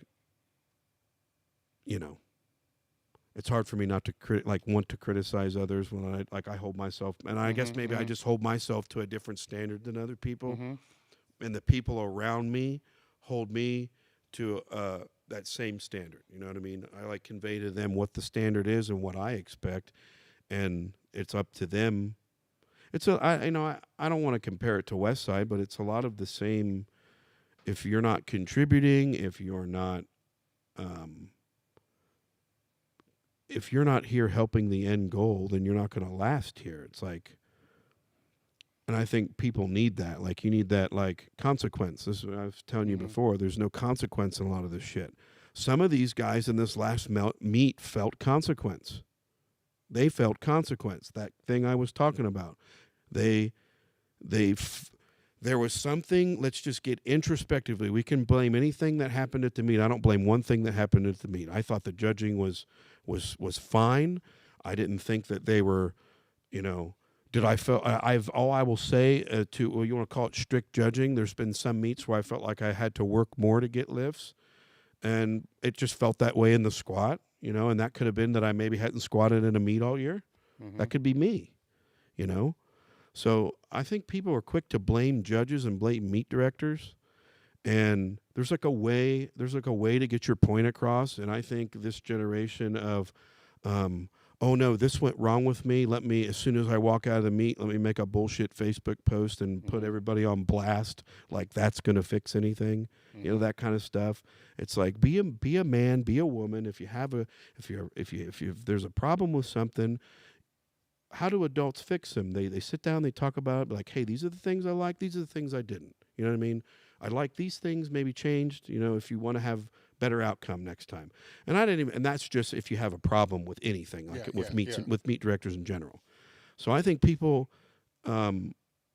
quit running home and bitching and just and talk to somebody. Use your words, don't like, it's like there's powerlifting in general can be really good if just a lot of stupid shit like that gets put aside. It's like, it's not that hard to It's always been there, though. That's another thing. It's not like this is new. So everybody that is getting before the internet.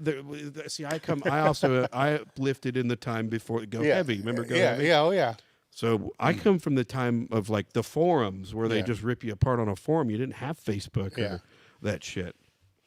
So like back in the day, you didn't really hear that stuff, and the people would come up and they would you would know, they would tell you. Now it's like, it's all these like he said, she said crap, and it's just like, I think as society as a whole can just benefit from just communicating if you have an issue and not point a finger. You know what I mean? That's just me. I'm kind of solution oriented. Yeah. I'm not like they did this to me or like, oh, my bench shirt blew out. It's this person's fault. You know what I mean? It's like, no, that bench shirt just blew out and I'm sure we can get another one. Yeah. It's like, come on, like, we don't have to be a bitch about absolutely everything that goes wrong in your life or wrong with you in an instant. Just like I said, it's always been there, because even before the internet, it would be something that Herb Blossbrenner would write about, say the APF Nationals in Powerlifting USA. You know, so-and-so squat was a tad high, but, you know, it got passed. Just like one fucking sentence. But then that sentence stays there. There's no comments. You know, it's in a fucking magazine, and that's the only source of communication. So now so-and-so's squat is high for life. They did it to Chuck. Like Chuck. Like, okay, like if you've ever seen Chuck, like I trained with Chuck for like over 10 years, you know what I mean? A long time. And and you'll know this too, he was a complete freak about depth. If you didn't make depth, you would, dude, like it was like a sin. He would want to execute you for not squatting to depth. So, like, for him not to squat to depth, it was just like he would execute you for calling him high or like calling him above where he was. People say high, so you need to squat deeper. But, like, so Chuck was militant about that kind of stuff. And I would see people, he squats high. It's like, like, A, you probably wouldn't say that to him. And B, if you really watched him in person, he's one of the greatest squatters of all time. Like, and I think that's why I'm such a great squatter, is I took, you know, he helped me a lot, and, you know, a lot of how I squat mimics how he squats, because we train together. A lot of how I saw to become a great squatter, I, you know, model after him. So, just with there's two areas I want to go. Let's hit the band shirt first, because that's something people wanted to hear your thoughts on. Yeah. With the last podcast, and I didn't work it in, so we're talking. It's just a band shirt. It's what they call it, right? Yeah. I mean, there's no other real name for it. I've always known them as band shirts. Yeah, band shirts. I don't really know. I don't know really all the makers of them, or the this or the that's, but I mean, for me in band shirts, I think you just have to draw a line somewhere. I think people, they hide band shirts under it's the what do they say? It's the evolution of the sport. It's like, it really isn't. Like, I mean, in a way it is, sure. Like, if you want to lift in a band shirt, I don't, in my opinion, it takes energy to, like, hate something or dislike something. I just don't have anything for it. In my opinion, my opinion comes solely based on experience. So I have put band shirts on. I have put them on in the gym. I have hit very large weights in them. And to me, it's so far removed from like an actual, what we would call a bench shirt, like a polyester shirt or a denim bench shirt. And I go back to the slingshot thing. Back when Mark Bell made his slingshots, I don't know, what was it, 06, 07, 08, something like that. They wanted to put slingshots in like regular meets. And from the WPC, they have a board. So like when, you know, a lot of these other federations, I don't know if they have boards or not, or I don't know if they vote on this stuff, or they say they do and they act like they have a board, but like the WPC, they have an actual board, and they vote on this stuff every year. And back in 07, they voted against having slingshots being able to be used because they're a piece of rubber. And they basically said, we don't allow rubber in shirts. Okay? Not let alone make an entire shirt out of rubber, or a rubber band, or whatever you want to call it. So you fast forward today, and all they're doing is sticking to their guns. They're just like, nope, this is basically that. So the WPC voted it down. They're just like, yeah, that's not the same thing, and they understand that. So I call that drawing a line somewhere. A lot of the thing with the band shirts to me is, and this is from experience of wearing one, it literally, to me, takes all the skill out of an actual like bench press shirt. And that's from using one. I told you this story. I was doing a workout. John Inzer made me a band shirt. It was called a Mars. It was like I think it was a 3-ply band shirt. And he's like, hey, try these out. Let me know what you think, blah, blah, blah. And I was like, man, I don't know about all these things. And I'll get into like what it does to totals and stuff after this. But I was like, all right, I'll try it. I'll try it. I'm not going to poo-poo something, or I'm going to give everything its due. I'm going to see what I think. I'm going to try it. I'm going to let time go by, and we're just going to see. So I some time had went by. I got one. It was a bench press workout that I was doing. So I had just started with my Phenom, and I had worked up, and I did 11:24 off of a one board. And I looked at Drex, my handout guy, and I was like, just grab me that thing. And he's like, sure. I was like, yeah, fine, I'll try it, whatever. So I just put the little bandy shirt thing on, and I said, give me 12:34. I was like, if Jimmy Kolb's over there benching 12:50, I should be at least in the realm of him somewhere. You know what I'm saying? So, put 12:34 on there. I took the board away. I went down and touched 12:34, and I heard press, and I pushed, and it felt like Jesus just took the whole thing off of me, and I locked it out. And instantly I was like, some people might think that's cool, but like when I've actually benched 1,000 pounds, and that's fun. Like to me, that wasn't very fun. Like, and that's just me. You know what I mean? People will, don't you like benching 200 pounds more? It's like, sure, but like not like that. That's just to me, they're just not the same thing, and that's not like knocking it. I think when you have people that are past their prime, for example, and they look at a way for them to reinvigorate themselves, and they latch onto things like this, and it gives them like, oh, now I bench 1,000 pounds, or oh, now I bench. I think, and you could call me salty about it, but in my opinion, they have somehow found a way to bastardize 1,000-pound bench press. And I don't want to sound like the Fred Hatfields of the old day, and they're wearing a suit of armor, and but like I said, if you want to call me a hater, sure, call me a hater, but I draw the line somewhere, and I know that they're not the same thing. One other, what was the other thing I was going to say about the totals? So that's another thing. What people don't get, do you not think I wouldn't like to total 3,500? Like, do you? So, like, if anybody should be for them, you'd think, great, 35. But like, I know that's just, you know what I mean? Like, I'm just like I don't want to call it morals, but like I have a set of standards. You know what I'm saying? And that just doesn't fall in line with it for me. I think, like, we'll use the WPO, the WPC, the APF, for example. Those aren't allowed in full power, and they're not allowed in bench only. And what I believe that did is it preserved history, number one. It preserved, it will actually, people that actually come into new to the sport will have reference to actually how good they are and were against an actual unchanging book, so to say.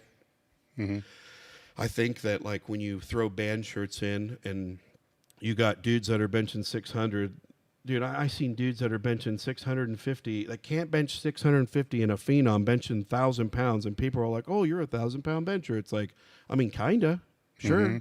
I mean, in a way, yeah, maybe, I guess. But like the people that know, you know what I'm saying? Like, it's like the people, you guys can pretend all you want. Like, I'm not here to pretend. Like, I think some of the things that Jimmy Kolb does is completely, like, incredible. Like, I'm not taking, like, I think Jimmy Kolb, for example, Louie would always say the strongest guy is going to be the strongest guy. Jimmy Kolb is going to be the strongest bencher, whether he's wearing a bandy shirt, whether he's wearing a multi-ply, a single ply, or maybe even raw. You're telling me that 5 foot wide dude couldn't bench like close to 700 raw? You know what I mean? Like, so it's the same thing. It's like, I think it comes down to, for me, preserving what my legacy and what this is personally. I've done 19 years one way. And just because everybody is telling me that this is the new way, the guy that's been here 19, 20 years, this is the new way. I was like, no, I don't think so. That's not my way. That's not the way I'm going. Because everybody tell you to jump off a fucking bridge, jump off a fucking bridge. You know what I mean? Like, so it's the same thing with raw. Like everybody when raw was a fad and they were telling me multi-ply was dead and I needed to just do raw. It's like the same thing. You know what I mean? Oh, there's bandy shirts. Great. Go over there and be bandy shirt people. Like, I don't care. Like, it's got nothing to do with me. Like, if you want to call yourself 1,000-pound benchers, that's fine. I was like, but the actual 1,000-pound benchers, no. Like, so you're not, it's like you can try to fool people all you want, and that might sound like hater-ish, but that's the fucking truth, dude.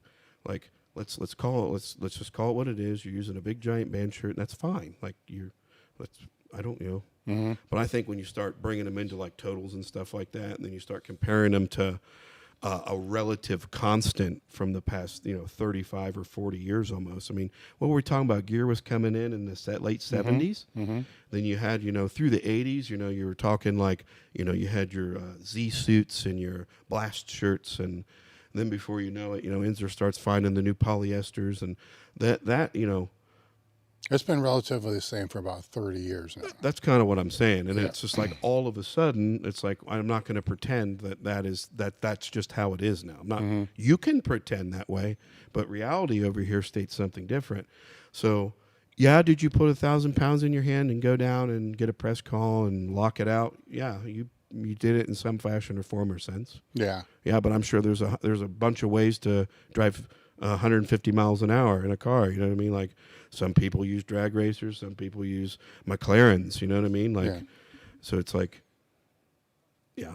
They're just two different things. Like, I don't like have like animosity towards bandy stuff. Yeah. I don't hate them. I just don't have anything for it. It just doesn't interest me. Like this dude, when I benched 1234, I was just like, dude, like this is, so if I squat 1234 and bench 1234, we're like almost a 2,500 pound subtotal. It's like, do you really like?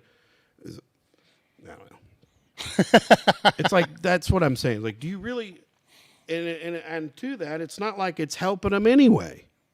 Like the guys that are using bandy shirts still ain't anywhere close. Nowhere close. Close as what? Close to me. Yeah. Like and I don't mean to toot my own horn here, but like it didn't help them anyway. Like, so it's like, do you want me to put one on too? Because I'll tell you what, I'm not going to fucking lose. I'll tell you that. So, it could, I'll never say never because, I'm not one to eat my words. But time and place right now, not going to happen. There might be some time down the road where somebody might have a way to total 3,100 in a band shirt, and if that happens, believe you will not be keeping that. I that's just where I'm at with it. Like, if you want to challenge the king, you got to come get some. Like, and then you can dictate the rules. Like, that's just the way I'm at with it.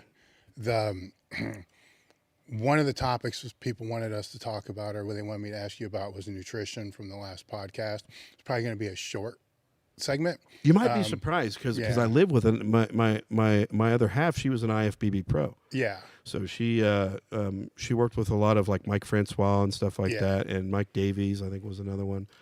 Davies I believe was one of her coaches, but yeah. So I always have generally good nutrition. I get she cooks for me and stuff like that. But what are constants? What are things that you make? For instance, you were saying at the last meet, hydration was an issue. I mean, is hydration something that you prioritize? Well, I noticed, and this was just me, and I don't know if people feel the same way or have had the same issues, but like I used to drink a shitload of Monsters, dude. I would drink Monsters all the time. And I got that shit gave me kidney stones. And I was like, never again, man. Like, so I just got to the point where, you know, coffee and water and Powerade is like, you know, Powerade, give me some sugar and some electrolytes, water, you know, keep it. Yeah. And, you know, coffee because it tastes good, I guess. And what about protein? A lot of the proteins I've ever used, if I do use them, I try to eat my proteins. I'm not one about like, you know, I'm not saying protein powder don't work and stuff like that. When I do take protein, I usually always gravitated toward Redcon's One stuff because it was made from all their protein is derived from real food. So like I mean, how often are you even using it though? It kind of depends on usually like if I'm trying to gain weight or a lot of times put size on, that's when I'll start with the protein powders and stuff like that. Anytime outside of that, I usually eat. I just eat. Yes. I've always found that like, you know, your body takes it better. It's just better. It's just better all the way around. You know Do you have what I mean? any idea how many grams of protein you average per day? Oh, I would say 300 to 400. Okay, so there's a conscious effort. Yeah, like Yeah. You know, I'll look at stuff. You know, like an egg white is what 5 grams of protein. You know, 5 egg whites, 25 grams of protein, or 20 grams of protein, or something like that. So like I'm conscious of it. I'm always trying to work for, but I don't. But it's not like a bodybuilder where like literally a lot like you hear Jay Cutler say it like 80% of bodybuilding is eating and diet, and the other that's so and then after that it's like genetics. But like for like powerlifting and what I do a lot of intermittent fasting, and a lot of people like, dude, but you'd be surprised sometimes of how. So what's I that eat. look like? So what's the day So look like? so if I wake up in the morning, I'll just drink 3 cups of coffee. Then I'll go to work. Usually sometimes I'll get back to my shop around between 3 and 4, and then I usually go home and by 5:30, 6 o'clock, I'm looking to eat something. Okay. So like I might go. And sometimes a little later, it's almost to the point of where I'm getting hypoglycemic. And I forget who it was. I don't know what I was watching, but something with intermittent fasting they were talking about. It actually turns on anti-aging stuff in your body. I have to figure out where that came from, but I was just like, whatever, I'll give it a shot. You know what I mean? And I actually found out a lot, like when I stopped and looked back at like how much I was really eating in the mornings. I was like, well, a lot of the mornings I don't really eat anyway. I just I don't really feel hungry in the morning. A lot of the times of how I do now, I only eat when I'm hungry, and what I found, eat when you're hungry, but eat a lot. So my meal portions are really big. You know what I mean? I don't eat like 4 ounces of chicken. I mean, I'm eating like. If I cook myself a steak, you're probably 20-ounce steak, big. You know what I mean? Yeah. I eat big portions, cup or cup and a half of rice type stuff. I'm always adding like Jan Blakely. He'll talk about all the little calories and the little sauces and all that stuff. And one thing I learned from Scott Mendelson that's always a staple with me is ground turkey and rice. And like it sounds like kind of like really bland and stupid, but like that guy lives on ground turkey and rice. And I was like, well, dude, doesn't that get old after a while? He was like, well, you got to put salsa in it, bro. I was like, salsa? I was like, all right. Like, and you got to put sour cream in it, dude. Yeah. I was like, okay, I'll put salsa and sour cream. Okay, it's a taco. I get it. Like, it's a fucking walking taco. So just stuff like that. A lot of like what eat. I mean, people don't understand, like, if you just keep stuff basic and stay consistent, that goes a long, long way. Like eating for me, I can eat anywhere from 2 to 4 times a day. Most times it's 2, and it's usually in the evening. I might, I try to hold off until after 3 o'clock to eat most days. I can't do that all the time. Like if I'm getting ready to do like heavy training or something like that, I might try to eat in the middle of the day and give myself an extra meal. Yeah. And I'll actually eat before I go in and work out. So I learned that from Rich Piana. he would tell me, he was like, dude, you got to eat right before you work out, and you have to eat things like eggs, and you got to eat things that basically are easy in your stomach that your body will digest real quick. So like before workouts, sometimes I'd eat a lot of eggs and rice and stuff like that. And it just gives you, you're not going to puke. And sometimes, and this sounds stupid, but sometimes I would eat according to what it was easier to puke up. I'm not joking, dude. There'd be some times where, you know, and this happened to me at meets a lot, dude. I would get into meet, and my fight or flight goes through the roof, and I have gigantic adrenaline dumps. And like, it's like, if you ever seen those movies and dudes in the war, when the war is over, they're like done, and then they just start puking. It's kind of like that. Like after I get up on this big surge of adrenaline and I come down, it makes me sick sometimes. So, you know, I would always, before the meets, I'd always go to get something for breakfast, and I would be like, man, what's going to come up easy? And I'd be like, all right, oatmeal, some shredded hash browns, some eggs. You know, that'll come up easy. So stuff like that, like, yeah. So sometimes I would eat according to what came up easier at the meet, and workouts too. Yeah. So, and as I got in better shape, that became less and less as I started eating stuff. So what I'm trying to say is, I would go from like steak tips and eggs and like, you know, stuff like that for breakfast to like things like egg whites and like even rice, a lot of white fish, stuff that'll just burn real quick. Those are things I eat like right before workouts. One thing my girl makes me is this shredded like buffalo chicken. She'll get like a crock pot and put like I think it's Frank's Red Hot sauce in there with Frank's Red Hot Buffalo, something like that, and then put it over rice, and it just tastes like buffalo chicken wings. Yeah, and you can eat that until you're, you know, blue in the face. Now, if you're craving shit, just any shit, and you're hungry as fuck, what's your go-to? Longhorn. Dude, I'm gonna tell you what, Longhorn is the shit. And then what's the order? So like. The reason I go off of like, am I getting the best bang for my buck? So you'll get, you know what I mean? After a while, you like you'll DoorDash like Bob Evans, and it's like $7,800. You'll DoorDash like, I don't know, Texas Roadhouse or something, or Charlie, something good. Yeah. And you're like, man, this is like, I might as well just go to Longhorn because you spend the same amount of money. And I was like, well, I'm going to get the best tasted meat. And then, so basically Longhorn, I'll kind of rotate. I'm a proponent of fats. I think fats are where strength lies. I think when people try to go low fat or no fat or cut meat off their fat, I think that's where the strength is in the good fats.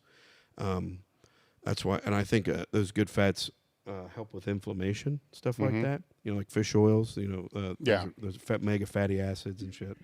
But when I go to Longhorn, it's usually the big ribeye, the bone-in ribeye, or I'll get a fillet if I don't feel like chewing a whole bunch. I just get like a 9-ounce fillet, medium rare. Don't you dare cook your steak till it's brown. You know, like, ugh. But loaded baked potato, salad, just regular stuff, you know.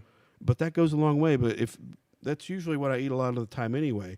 If you want something really good at Longhorn, you go to their lunch menu, you get their chicken sandwich. Yeah. Yes, sir.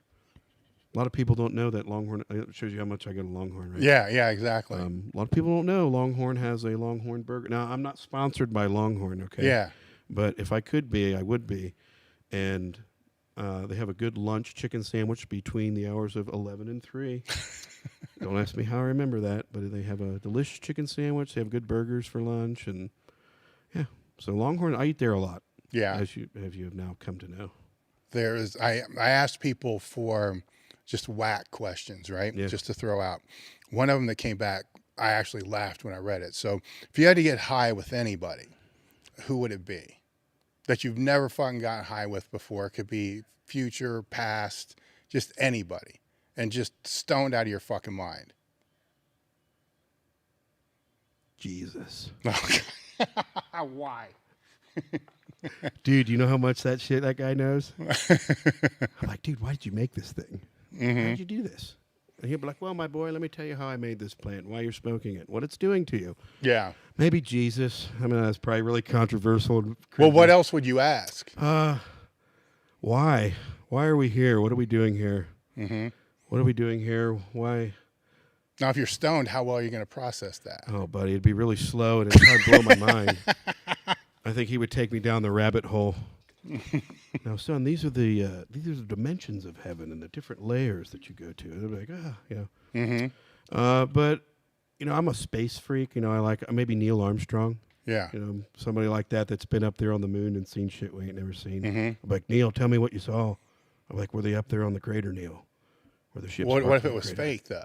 Well, I think a little bit of both happened. I think the Stanley Kubrick thing, I think Mm-hmm. faked it to hide something that's up there. maybe? Yeah. Then you think he's going to tell you even if he's stoned? I think he would. Yeah. I think if you got Neil Armstrong really stoned or Buzz Aldrin, maybe one of them two. I think Buzz would let the cat out of the bag. Yeah. He'd tell you about the ships that were parked on the crater. But they had to turn the old comm off when they got there. Yeah. They were up there, and there was actually like a couple minutes where Buzz they had switched off of on the private comm to like a military comm, Mm-hmm. and there's like 2 minutes of a conversation up there that nobody knows about. So anything could happen, man. Yeah. Why not? Yeah. So you'd find that Why out. wouldn't you want something to be up there? You tell me you want to be in this universe alone? Yeah. That's boring. Yeah. Show me the shit that's up there. Come on. Mm-hmm. Isn't it funny that they never see you never see what's on the backside of the moon? Isn't it funny when all the spacecrafts go around the back, you magically just can't get a signal? Well, like where's Epstein's Island? Exactly. Or whose island's next to Epstein's island? You know, like is Epstein the only island? You know, let's just ask a question. Yeah. So I'm sure there's more than one. So go do your research. Go have a look. Yeah. Does Bill Gates have an island? I don't know. Go look. Mm-hmm. I'm sure a rich guy like him has an island. Let's say you had an island. What's on it? Oh, I think what I would put on there was one of those blobs. You know, like in Heavyweights. You ever see that movie, Heavyweights? No. Where What the it's like fuck are you it's talking like the about? fat camp where all the kids go to the fat camp, you know. And Ben Stiller's like he's like the camp counselor, and he tries to get them all to lose weight and shit. Well, they have this thing in the slate called a blob, you know. It's like this big inflatable, looks like a big inflatable pillow. Yeah. And then somebody gets on the end and they jump off and it launches you, you know. Yeah. I'd probably have one of those. Would there be a gym? Yeah, I guess why not? I'd probably have it just to look at it. You know, I probably wouldn't do anything there. Yeah. I like to fish, so I'd probably have a boat. There'd be a boat there. Yeah. So a blob and a boat. A blob, a boat. I'd have to have some kind of food, so I'd need maybe some cattle. Yeah, I'd need a cattle. Cattle? I'd need some cattle. Because, you know, Yeah. sending somebody out for it's going to be cheaper. And, you know, if you get it right there and then, it's going to be fresh. Maybe a two-seated bungalow with no heat. I guess you wouldn't need heat, would you? Mm-mm. You know what? I'm kind of one of those things like when in Rome. So if you're on an island, you might as well just do the island things. Mm-hmm. So don't bring the things from the outside world to the island. Just be on the island. Just do your Tom Hanks. Do your best. Yeah. I'd just Right. be out there yelling Wilson and Wilson, you know. Mm-hmm. Fuck it. How did you, to get back to the training, after the meet, so you come back after the meet, how does your training change that week after? Well, Not typically, but this time. How well, did it change? so this is something good to touch on. After I totaled 3,100, man, like, you know, I had left Westside. I hadn't been at Westside for like 4 or 5 months. You know, it was just after that. I hated Louie. I wanted to kill everybody over there. I was so mad at that meet, dude. Like, I needed a fucking break. And after that meet, dude, I did not go in the gym for 3 months. I needed to just get away from everything. I needed a break from it all. And I think that in that instance, that was either the retirement moment or take a break, you know. And I have the sickness of I can't stop. So I'm just like, all right, I'll just take a break. And I've always been a proponent of not getting burnt out, because when you burn out, you get hurt. You see dudes that want to be there, but they're not there. Wanting to be there and your body not being there, that's how it all ends. And like I said in the last one, I told myself I'm going to go out on top, the top. Like when I'm done, I'm not going to go out on this low note. I'm going to go out on the very top. And I learned that from Shawn Frankl. He totaled 27.15 at 216 and just went deuces, and we've never seen him again. Mm-hmm. So, yeah, there was a point I was getting to with that. Are you taking that time off now? So something I learned from taking in my opinion, I took too much time off. Mm-hmm. And what I did is I basically undid 3 or 4 months of training, so that thing that got me to 3,100 I lost. Mm-hmm. And it took me almost a year to realize that, because I kept trying to repeat that thing, and I wasn't in the kind of shape I needed to do. So to do that. So this time, I always tell people, sometimes rest is the workout. So after this meet, I've gone in and helped, but I haven't started training yet. So like the first week after the meet, I usually don't even go in the gym. I just take it off. Give your brain a break. Give your brain a chill factor from seeing mono lifts, benches, and just chill out. Mm-hmm. Because it's almost like the law of accommodation. If you're in it all the time, you just get stale to it. If you pull yourself away and you bring it back, it seems new again, and you want to do it. So that's kind of like my mental approach to it. I try not to get burnout on it, so I take time away. But time away can also be a bad thing, because it feels good to not be in there all the time, hurting yourself. Me in this case, hurting myself. And do you feel obligated because there's a crew? Yeah. Mm-hmm. I would say my team is probably they're probably 75% of the reason why I'm still even here doing it. Mm-hmm. If they weren't around me, I probably wouldn't be doing it much anymore. Because they're the ones that like I said, they spot me in my benches. They're my 3-man crews. They catch shit when I drop it. I don't drop it very much, but there's a time or two. Mm-hmm. And so I feel an obligation to them. They put their trust in me. I give them a lot of shit, so if I'm going to give them that much shit, I might as well stick around and yeah. So how long do you think you're going to back off? This Wednesday.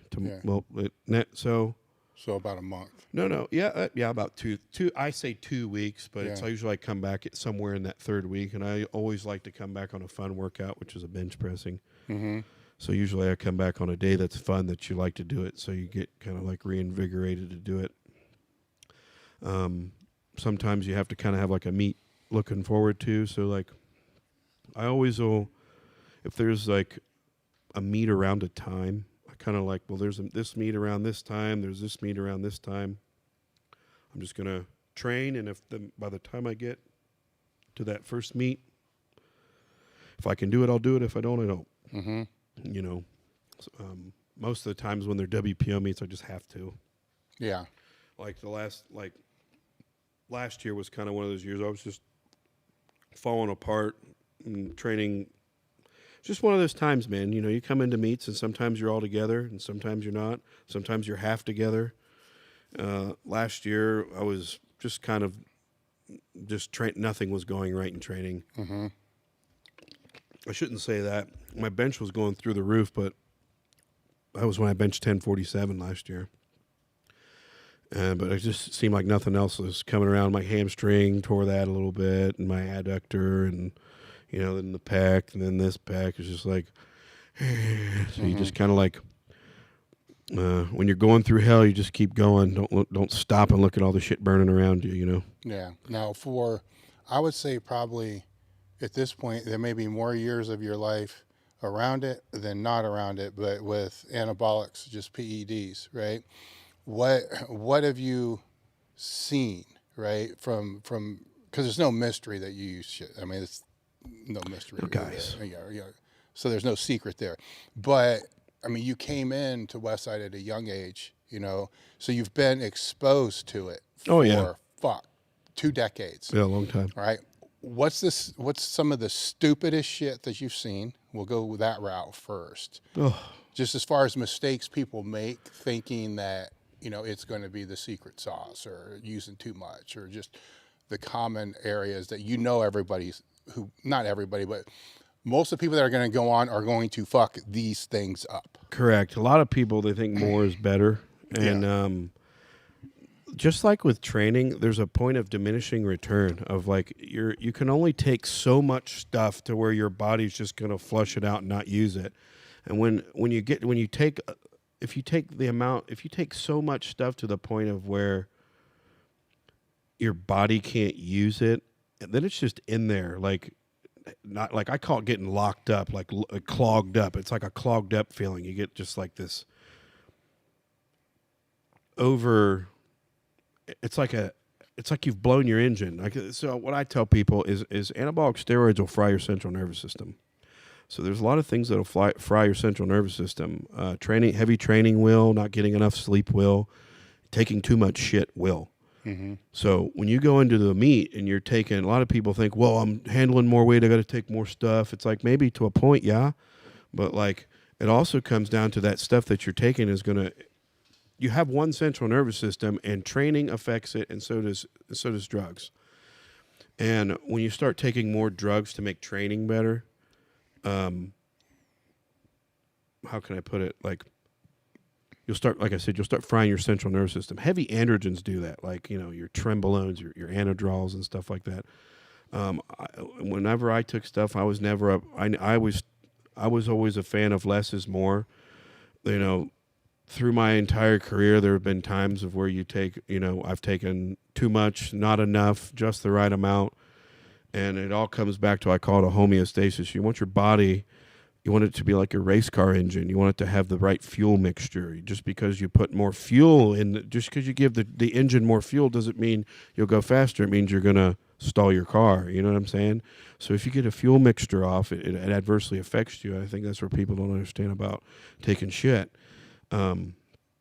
There's a lot of pros to it, but there's cons to it. And cons to it are, I'll use the fabled trenbolone. If anybody ever tells me they're taking tren, the first thing I say is, well, you don't want to be here very long, do you? Like you don't want to be here in a year. Like I don't know anybody that if they say you love tren, I say, well, then you have fake tren. Like you don't like. I say, do you want to be married in a month? Like, do you want to have a fun? Because you know what I mean. Like, and I'm just using tren as an example. Things like that, yeah, they'll make you strong, but they also do a lot of bad shit. It's a liver toxic drug. It leans you out, and being lean is not great for powerlifting. Like I said, it's great for bodybuilding. You know what I mean? But like, you don't want joints, tendons, and connective tissue in any kind of deficit in terms of like electrolyte deficit, any kind of like, and those type of drugs tend to do that to you. They draw you out. They tend to make you not hold water retention and stuff like that.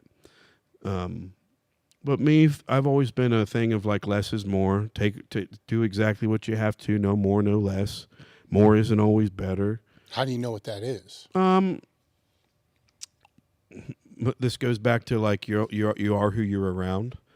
Who are you training with? How long? I say what I don't want to.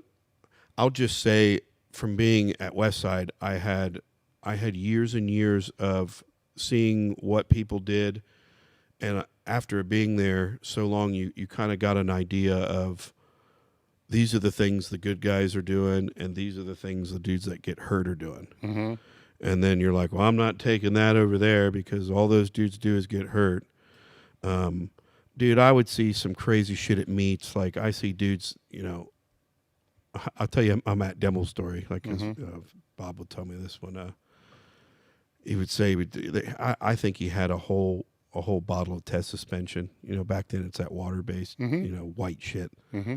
And he'd get the big 5 milliliter fucking syringes, and he pulls a whole fucking bottle of suspension out and shoots the whole 10 cc's.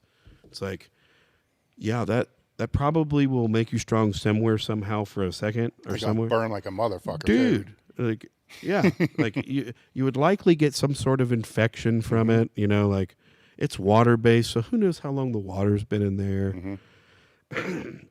Just stuff they used to do back in the day, like. Test suspension used to be a real big thing back then. That was like that was like the secret. You know, Yeah. before you lift, you go back there and just hit some suspension. And the very few times I ever tried suspension, it was terrible. Like it always flipped me out. Like I always tell people anything that is fast is not good. Yeah. You know, like anything that comes on fast is going to drop off fast, which equals a hiccup in homeostasis. You want something that gets you up here and you stay here. Yeah. You know what I mean? You want a constant. You don't want something that's constantly doing this.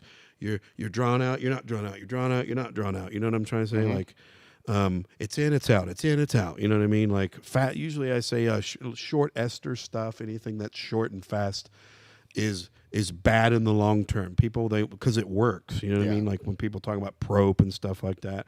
Prop's a 48-hour testosterone ester, and it's in and out of you in 48 hours. So people like to take it before meets, but it also anything that's fast, like I said, it'll fry your central nervous system. I hated that shit. So people ask me, how do I know my central nervous system's fried? Dude, I know. I'll look at people, and the first dude, it's hilarious. I don't know. There was somebody that came in and trained, and they pulled a deadlift, and I was like, stop taking tren, and they're like, what do you mean? I was like, stop taking tren. I can see it. And they're like, what do you mean? I was like, dude, you're shaking. I can hear the plates rattling over here. Like a lot of times and this is from experience, like I knew when I'd gone into meets and taken a little too much stuff, and I'd be out on the platform, like taking a squat, and I'd if you ever watch me when I squat, I straighten my legs and get my air. Dude, if I straighten my legs and my knees start bouncing like this, I'm like, fuck, like that, fuck. Mm-hmm. Like a little too much, you know, like, so shaking is a component of your central, is like a sign that you're doing either you're training too heavy, or you're taking too much stuff, or a combination of both. Mm-hmm. So sometimes I'll tell people, I'm like, skip the shot this week and go home and take a nap, eat some Chipotle. Like sometimes, like you have to understand that, like when you take shit, these esters are you know, some of them are 10 days. You know, test tip and 8. You're in the 2 week area, and it's not going to drop off in 2 weeks. You know what I mean? It can build, but like sometimes when you start building a baseline level, and your body starts to feel it, and it starts to, like, I call it the shakes. That's just one of the things I always look for. When I start seeing the shakes, I'm like, I always tell people, and this is from experience, from the minute you fry your central nervous system, it is 3 weeks before you get back to the spot you were before you fried it. So like there's like 6 weeks that go into being like, and I use the term frying your central nervous system. It's like being overtrained in your body's CNS not being able to recoup and keep training. Does that make sense? Yeah. So it's basically hit the nosedive, and it's just down there on the ground going, you can't do anything. You're training shitty. You're shaking. Everything feels heavy. You're not hungry. It go everything. You'll lose 10 pounds. So then people, you know what I'm saying? It could be stuff like that. You know, when a lot of stuff happens when your body's like not in a bad way, and yeah. So that's kind of been always my thing. It's a juggling of taking the right amount, juggling with training. So sometimes when you start crossing into certain numbers, it requires a certain amount here. Yeah. Just to basically recover from that. And I've got that stuff down to like a science. And sometimes, like what I do with some of the people that I work with, they'll I'll see them getting tired or shaken. And like I previously said, like when I see that, it takes like 3 to 6 weeks to make that shit go away. Yeah. So you pull them off of everything. So you pull that shot, you pull the heavy training, and you basically give them nothing but the exact opposite of what they're doing. So that's what Louie would tell me to do. He would be like, well, if this is happening, he's like, generally you need to do the exact opposite. So like if you're taking this shit and you're lifting these heavy weights and your body's telling you that that's just too much. So we would pull it, just pull it. You get a rest week. Yeah. I remember we'll just name them nameless. They looked at me like I was crazy. I was like, yeah, don't take that right now. Quit taking that. What? I was like, yeah, don't take that. Don't take that now. but what about this? And what if I got to do this? I'm like, dude, putting a bench shirt on. They had to put a bench shirt on the next day. Yeah. And I'm like, you're shaking now. I'm going to hand you a bench shirt. One of them's going to be good. You're going to do 2. And then you're going to come ask me 1,000 fucking questions about why your bench is this, that, and the other. And you've just added 2 more variables in when we can just give you rest and not even have to entertain these 2 over here. You know what I'm saying? Yeah. It's like putting the fire out before it gets started. I guess that's the kind of analogy. And that's pertaining to frying your central nervous How's that system. work if they're 5 weeks out? See, that's the thing. If you're 5 weeks out, you should be strong. You get what I'm saying? Yeah. So if you're training right, a lot of the times you benefit. You know, it's what's needed. You know what I'm saying? That sometimes nothing is better. Sometimes nothing. There was a couple times this training cycle where I'd only do 2-week waves. I would be like 1 week, 2 week, and I was like, dude, and I'd pull heavy, and I was like, dude, my spinal, like I can't do that. So I just take the squat week off, not deadlift, and then come back and squat again, type thing. There's just It's not forcing through it. It's Like most people, it's the opposite. It's the auto-regulating. I think that's one of the one cool thing I've learned from you is the term auto-regulating or deregulating. Yes. Where you're looking, and that's why training is always on the fly thing. Like when I go into the gym, it's I am a training session by training session kind of guy. Like I get an idea of what needs to be done around that time, but I'll get in there and be like, this just isn't happening today. We're not doing this. And it'll just be something else. And you'll know. It's like, I guess I think one thing that I've taken away is just, I've seen so many people, and I think Westside is a good thing for this. Like I've seen so many people have so many routes and timelines that they're on, and what their choices led them to, and when they did what they did when they were on top. I've just seen a lot of stuff, and I'll just sum it up like that. And I've pulled from that throughout the years, and it's given me like foresight. So like when I start to see a couple things start to happen, I'm like, well, I've seen that a handful of times over here. Same thing with like another example might be like the bench shirt thing. Like I've already known that I don't need to put a bench shirt on I cannot put a bench shirt on in 9 weeks and still bench around 1,000. You know what I mean? It's like sometimes just because you can doesn't mean you should. Well, I think that, and I've been saying this for fucking 20 years, the overreaching overall objective for any lifter is to get to the point they can train day to day like that, because it's all, you've already done it, seen it, know it, and you're regulating it all. I think one other cool thing is how can I put it? I just brain farted, but I was coming to a good point. It's with the auto-regulation, because when it's day-to-day, you're going to go in and you know what you have to do, you know what you need to do, and you know what you don't want to do. Yeah. And then you put those things together, and then that builds and it stacks from that day to the next day to the next day. Then if you start to get a little bit too far forward, like, ooh, shit, back off. Nervous system starts to get beat up. Oh, shit, I need to stop, because you don't want to take the fucking 3 to 6 weeks to have it come back again. Well, and a lot of the times these question marks are like, where are you at? So for me, it's like for training for a meet, it's like where I'm at. You know, if I'm further out from the meet, I can be a little less hard on myself, so to say. But when I'm getting close, it's like there are just things that you have to do, and if you can't do them, then it's like okay, I can't do this meet. Like if I can't squat a couple weeks out from the meet, then there's no way I'm going to squat in a like, you know, a week of rest's not going to do it. You know, it's like I just gave it 2. It's like, yeah. So, but in your brain, you kind of work that backwards. Like, this is where I have to be that 2 weeks out. So that 3 weeks out, I should be about here. correct. 4 weeks out, I should be about here. And this is where I was saying it goes back to like your bread and butter. Like I think people, they change their training, or they see this strong guy over there, or this guy comes on the scene, does some stuff, super strong. Everybody wants to do what that guy does. And then they forget all this other stuff over here. And it's like, so they just jump from, or they'll just add dumb stuff in. Like I don't watch a lot of internet videos just because of that. I'm like, this is dumb. It hurts my head. But,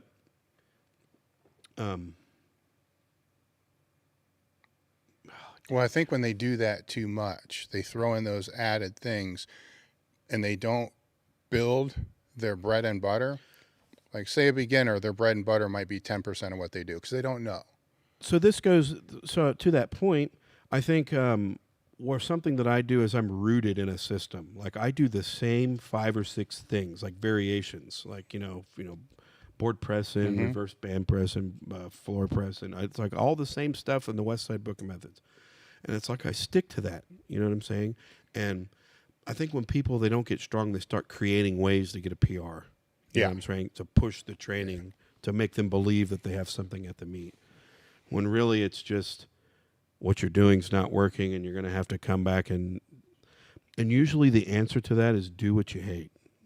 Like exactly what you don't like to do, and that's what's going to work because it's the hard one. Mm-hmm. So I guess me personally, and this goes from the meat side, just the kind of person I am, I don't look for the hard way, but I don't run from it whatsoever. I feel that those build life qualities. Hard, life is hard. Mm-hmm. You're going to get thrown haymakers, left hooks out of nowhere. Everything, you're going to get in a situation where literally everything is going wrong in every facet of your life. And like you can, like I said, you make a choice. And yeah. Well, I think when you're in those situations, though, you have to somehow have the ability to know it's the solution's there. You know what I'm saying? Like it's storming and it's hell, but it's like the drive-through thing I talked about last time. Everybody wants everything now. Yeah. So when you're hurting and you're not doing good and you have a shitty meet, it's kind of like what they say in football. The best thing to cure a loss is to go the next week and win. Mm-hmm. The good thing to make you forget the shitty meet is to have a good one. So everyone, they try to rush to that next one to have a good one. Yeah. And I think, and this is just particular to training, a lot of people need to get rooted in training and not rooted in meets. That's one thing that I just see around here, and yeah. Yeah, well, it's going back to what I'm saying, it's you got to develop the confidence, I suppose, is what we're talking about, that you're going to figure it out. So no matter how bad it is, so your pec getting fucked up or this being fucked up or your whole life falling apart, it's not good. None of it's good, but you got to have the confidence to know I'll figure this out. Just give me a fucking minute. You know what I'm saying? Exactly. Like, just give me a fucking minute. Let me figure this out. But a lot of people, I think, are losing that I'll figure it out. Yeah, it's almost like they just sit there and want somebody to figure it out for them and give them the answer. And the answer is you need to walk your ass through the fire and experience. It's like, dude, warriors aren't like back in the olden days, like Vikings and stuff. Warriors weren't warriors unless they went out and killed motherfuckers. You know what I mean? That's how they knew you were strong and crazy. And it's like they won in times of adversity. Like when you get hit with adversity, that tells you what kind of man or a woman that you are. Mm-hmm. You know what I mean? Well, when you get punched in the face, what happens? Do you get mad? Sure, everybody gets mad. But what do you do after that? Do you make like this is what I was saying? Do you decide to make a solution, or do you decide to keep saying why you're not being able to do whatever happened to stop you from doing what you're trying to do? So Where do you think that comes from you? Honestly, my dad. My dad was drafted into my dad was kind of my dad was Rambo to me. So my dad was drafted into Vietnam when he was 19 years old. He was a door gunner in the 100 Air Force Cavalry Division. he was in, if you ever watched the movie We Were Soldiers, he was in that same area. So the We Were Soldiers battle, that was called the Battle of Iadrang Valley. And my dad was in that same area like 2 years after that movie. So long story short, like my dad, he had like a 60% kill rate where he was at, meaning he had a 60% chance of dying rather than coming back. He got shot down 3 times. One time was 7 miles into Cambodia, because what people don't know is the Ho Chi Minh Trail ran through Cambodia and Laos into Vietnam, and they were over there bombing the Ho Chi Minh Trail in Laos and Cambodia where they weren't supposed to be. The war wasn't over there. So like, my dad, he had to, generally, the third time he got shot down, he told me that, I remember it was Halloween. I was like, hey man, did you ever wear face paint, army face paint? Remember, he looked at me and he was like, son, when I got shot down, I was smearing that shit all over me. And I was like, oh damn, sorry dude. Like, and I later it took me a lifetime to figure out what actually happened, but he got shot down in Cambodia. Everybody was dead, both pilots, both of his door gunners everybody died. And he basically had to get a 3-wheel. I'll say he acquired a 3-wheeler from somebody, and you can use your imagination of how that happened. And he had to sleep in rice fields and drive back at night down the Ho Chi Minh Trail, 7 miles back into Vietnam. So, like, my dad, he would always tell me, like, war stories growing up, and I just kind of, like, took to that, like, my dad did those things, I should be able to be that way. Mm-hmm. If he could get through that, I can get through this, like. My dad was a very successful businessman. He made very well for all of us, and it was kind of like I saw how he applied the things he experienced in war to his current life. And there was times in my life where I'd be like, when you're young, you think you get everything. When you're a young man, you think you have everything figured out. Once you realize you don't, my dad was there to tell me, hey, you don't know everything, but you got to, basically in a nutshell, you got to keep going. You got to keep swinging. You only lose when a big shot was only a little shot that just kept swinging. So you're always a little shot until you only lose when you quit. That's something I learned from my dad. My dad was just a never quit, never believe you can't do something. You can do anything, and that's just the way it is. And he kind of like set that for me in my life. So he was like a really, helped form me into the man that me and my brothers are today. Yeah. Yeah. Were there any specific things that he said at certain times, like that one conversation? See, I was always a hothead, so my dad had a way of basically being the only one that could get through and speak words to me. Mm-hmm. And I remember one thing he always told me, dude, I had such a fucking bad anger problem. And this will be at Westside. I come on, like, I want to kill these motherfuckers. And, blah, blah, blah, they're talking shit. He's like, well, either fight them or fucking, or basically, how can I say it? Energy is,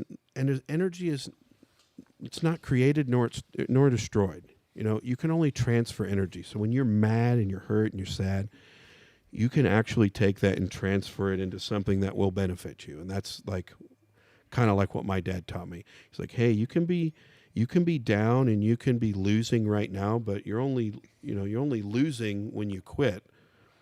And there was one big thing. I told you I had an anger problem, and he looked at me and he said, son, let me tell you something. My dad he was also a Gideon, so he did prison ministry, and he'd go down to CRC and teach kids, young men. Mm-hmm. I always called him the father to the fatherless. And he told me one day, he said, son, let me tell you something. He said, he who angers you controls you.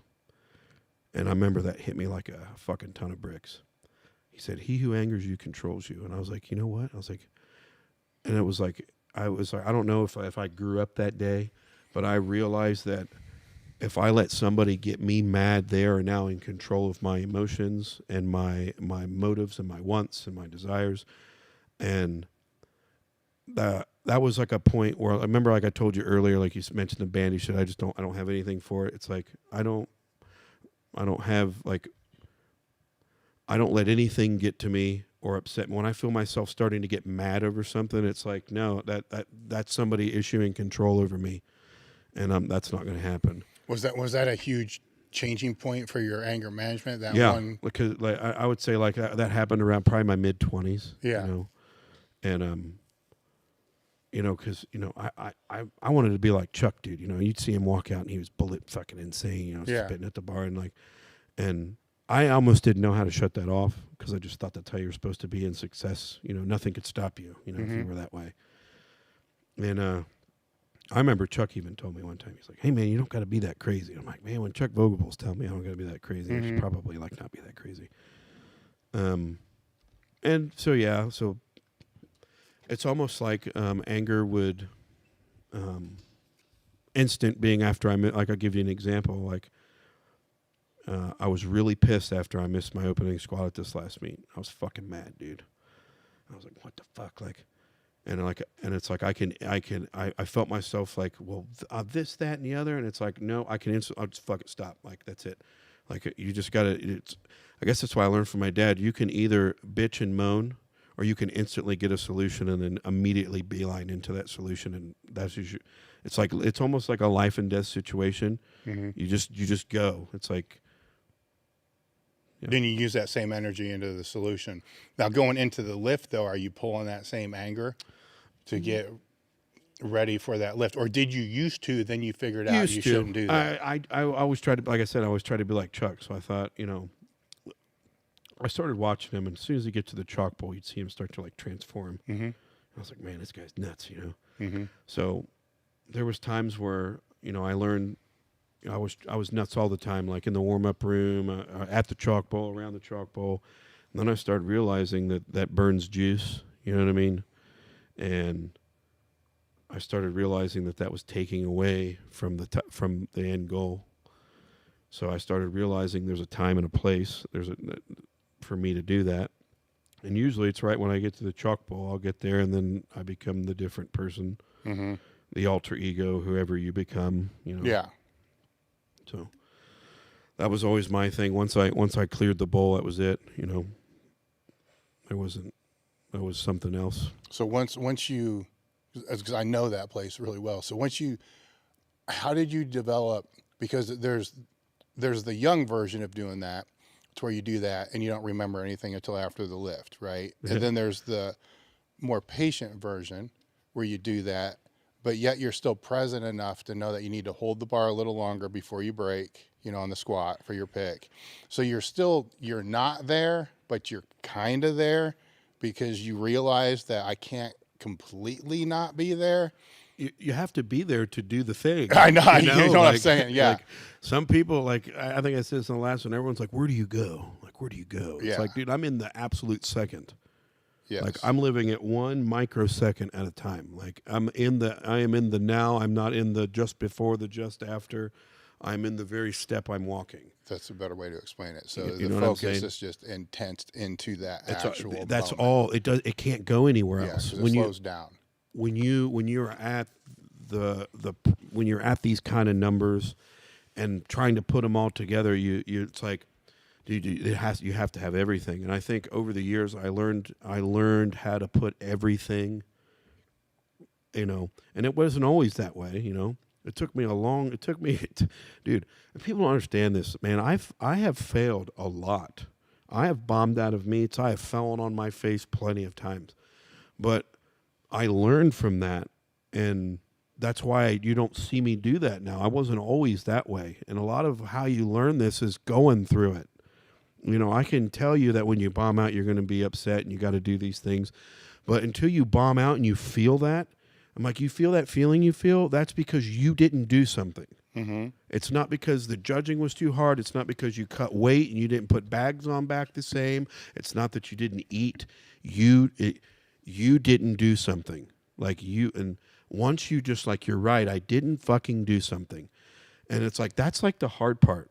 Like really being like, you know what, I need to fucking do something. And that's why I think a lot of people, I think you'd see a lot more stronger dudes nowadays if they got rooted in reality. I think you get a lot of people that their buddies and their friends tell them what they are, but they never go anything and prove. They never go anywhere and prove what they are. And then when they go to the place and do the thing and they don't do the thing that all these people in their corner are telling them that they're supposed to do, then it's either the meat person's fault or something, you know, somebody else's fault. You know what I mean? Well, I'm not doing that again because they did this, that, and the other. It's like a lot of this stuff would be fixed if you just look at yourself in the mirror. I mean, you know, I've done it on a handful of occasions. You look at yourself in the mirror and you just look at yourself. And are you happy with what you're doing? And you won't lie to yourself because you know deep down in there, that person looking back at you knows. What's one of those times that you've did that and something that you had to change? Probably, I did it probably, you know, maybe the day after my dad died. And that was in August, this past August. Remember, I set both my fists down and I was just looking at myself in the mirror and just what do you want? What are you doing? What are you going to do? What are you? You know what I mean? Like there's stuff I can't really explain, but that's kind of like questioning myself. Are you the person you think you are? If you are the person you've always been, then you will handle this just like you handle anything else. And I tell people this, like my greatest fear was like losing my father. You know, my dad had a heart attack when he was 33 years old. Agent Orange from Vietnam, stuff like that. So, he was always in and out of the hospital, you know, throughout my life. And so that was like my greatest fear. So when you get, and I don't tell people this, but like, you know, my dad was in my arms when he died. You know, I stared death right in the fucking face. And if I can stare death right in the face, you can do anything. So when I was sitting there and I was staring death in the face and I saw him breathe his last breath, you know, I said, Lord, you must have just helped me level up because there ain't a fucking thing I'm scared of now. There ain't nothing in this world when you get faced with death that'll bother you. So, you know, in my father's passing, I felt that I leveled up in life because I had faced the thing I was most frightened of as a child. And I think, you know, that kind of like you know, when I'm looking at myself in the mirror, you know, those are the things I'm telling myself. You know? So after that moment, what changed in you, perspective wise, just outside of I've seen this and this is that? It turned into honor. Like I always do better when I'm doing it for some. Like I always do it for me, but when I know that there's people behind me counting on me, I feel like it's a greater sense to do more. Mm-hmm.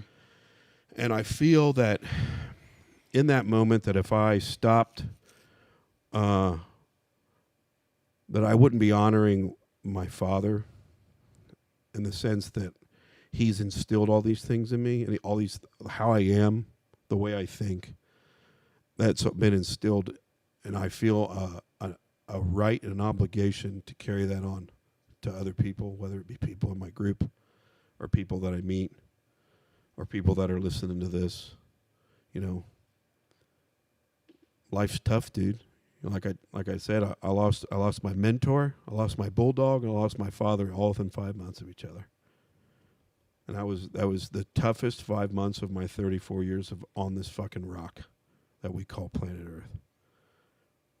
So,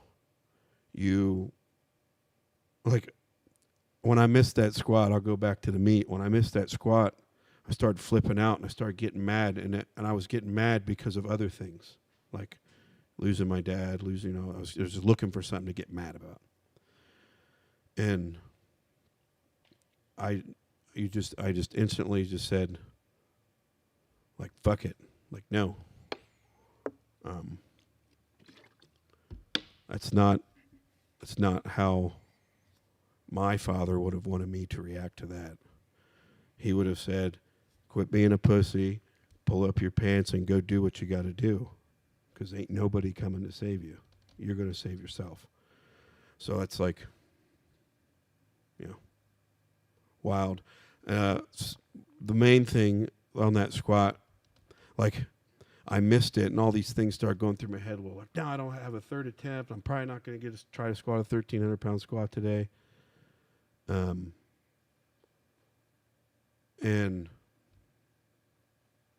Yeah. There's something I was getting ready to say, but